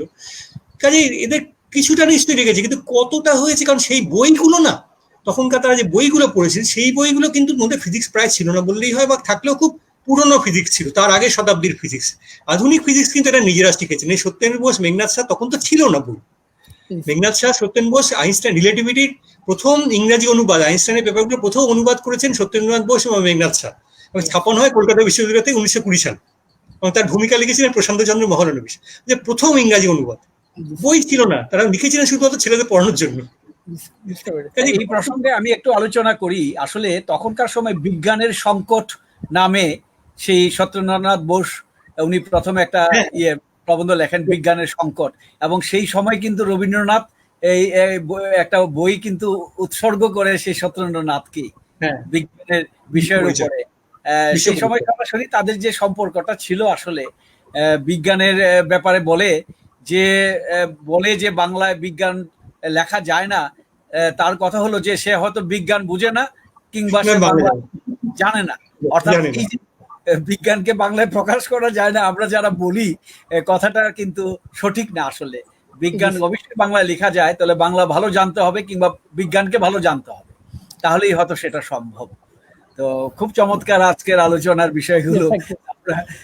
ক্যালসিয়াম নিয়ে একটা প্রশ্ন ছিল স্যার, যে ক্যালসিয়াম প্লাস কেন, ক্যালসিয়াম 2+ না কেন, একটা প্রশ্ন।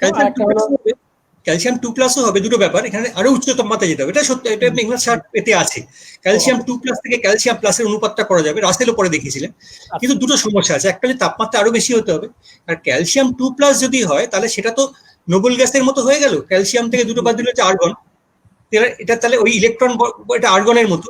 এবার আর্গন যদি হয় তাহলে তার বর্ণালীটা হয়ে যাবে হচ্ছে আল্ট্রাভায়োলেটে, অতিবেগুনি রশ্মি। কিন্তু দেখা এখন একটু পারি, কিন্তু তখন অসম্ভব ছিল প্রায় বলতে গেলে সেই মুহূর্তে দাঁড়িয়ে। খুব আরেকটা প্রশ্ন ছিল যে সূর্যের বাইরের পৃষ্ঠে হাইড্রোজেন ও ক্যালসিয়ামের উপর যে প্রেসারটা কাজ করে সেটা কিভাবে? ওই দুটো প্রেসার আছে, একটা হচ্ছে একটু আগে বললাম, যেটা একটা হচ্ছে যে উত্তপ্ত গ্যাসের প্রেসার, ওই যে চার্লস এবং বয়েলের সূত্র, P=NKT, এই একটা।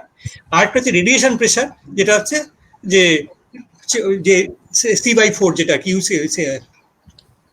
যে বিকিরণের যে চাপ, যেটা ওই যে মেঘনাদ শাহ করেছেন বললাম, যে বিকিরণের যে চাপটা পরমাণুর উপর এসে পড়ে, সূর্যের ক্ষেত্রে বিকিরণের চাপটা খুব বেশি না, কারণ সূর্যের তাপমাত্রাটা কম।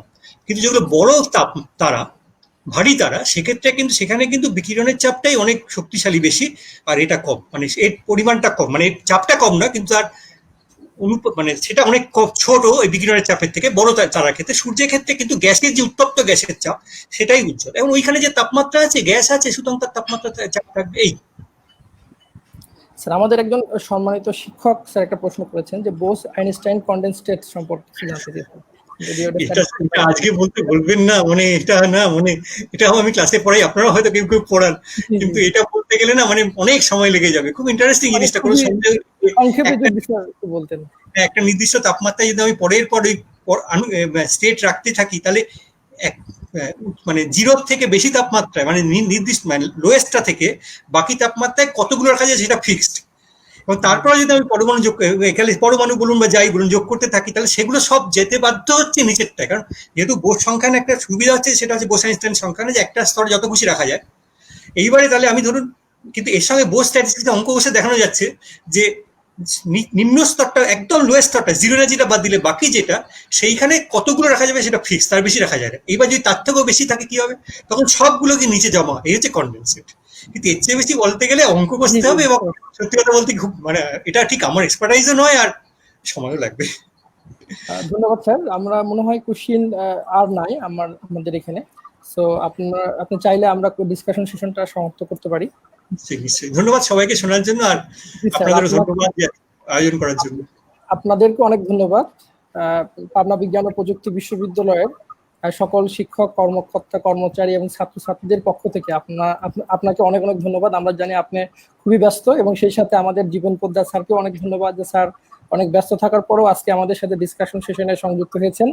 তো আমরা আশা করব যে স্যারেরা আবার আমাদের মাঝে আসবেন নতুন কোনো বিষয় নিয়ে। আমাদের ছাত্রছাত্রীদেরকে আসলে আমরা যে সময়টা এখন পার করছি, যে আসলে এই সময়ে আমরা এই শিক্ষা প্রতিষ্ঠান থেকে দূরে আছি, আমাদেরকে পড়াশোনার মধ্যে ধরে রাখার জন্য যে আমাদের ছোট্ট যে একটা উদ্যোগ, আশা করি আপনারা এই উদ্যোগে আবার আমাদের মাঝে আসবেন। এবং আরেকটা যে বিষয়, আমরা বিজ্ঞানকে আরেকটু ছাত্রদের মধ্যে আরেকটু আকর্ষণীয় তৈরি করার একটা চেষ্টা করছি, যাতে মৌলিক বিজ্ঞানে গবেষণায় তারা আগ্রহী হয় এবং নতুন প্রজন্ম যাতে এই গবেষণাটা এগিয়ে নিতে পারে।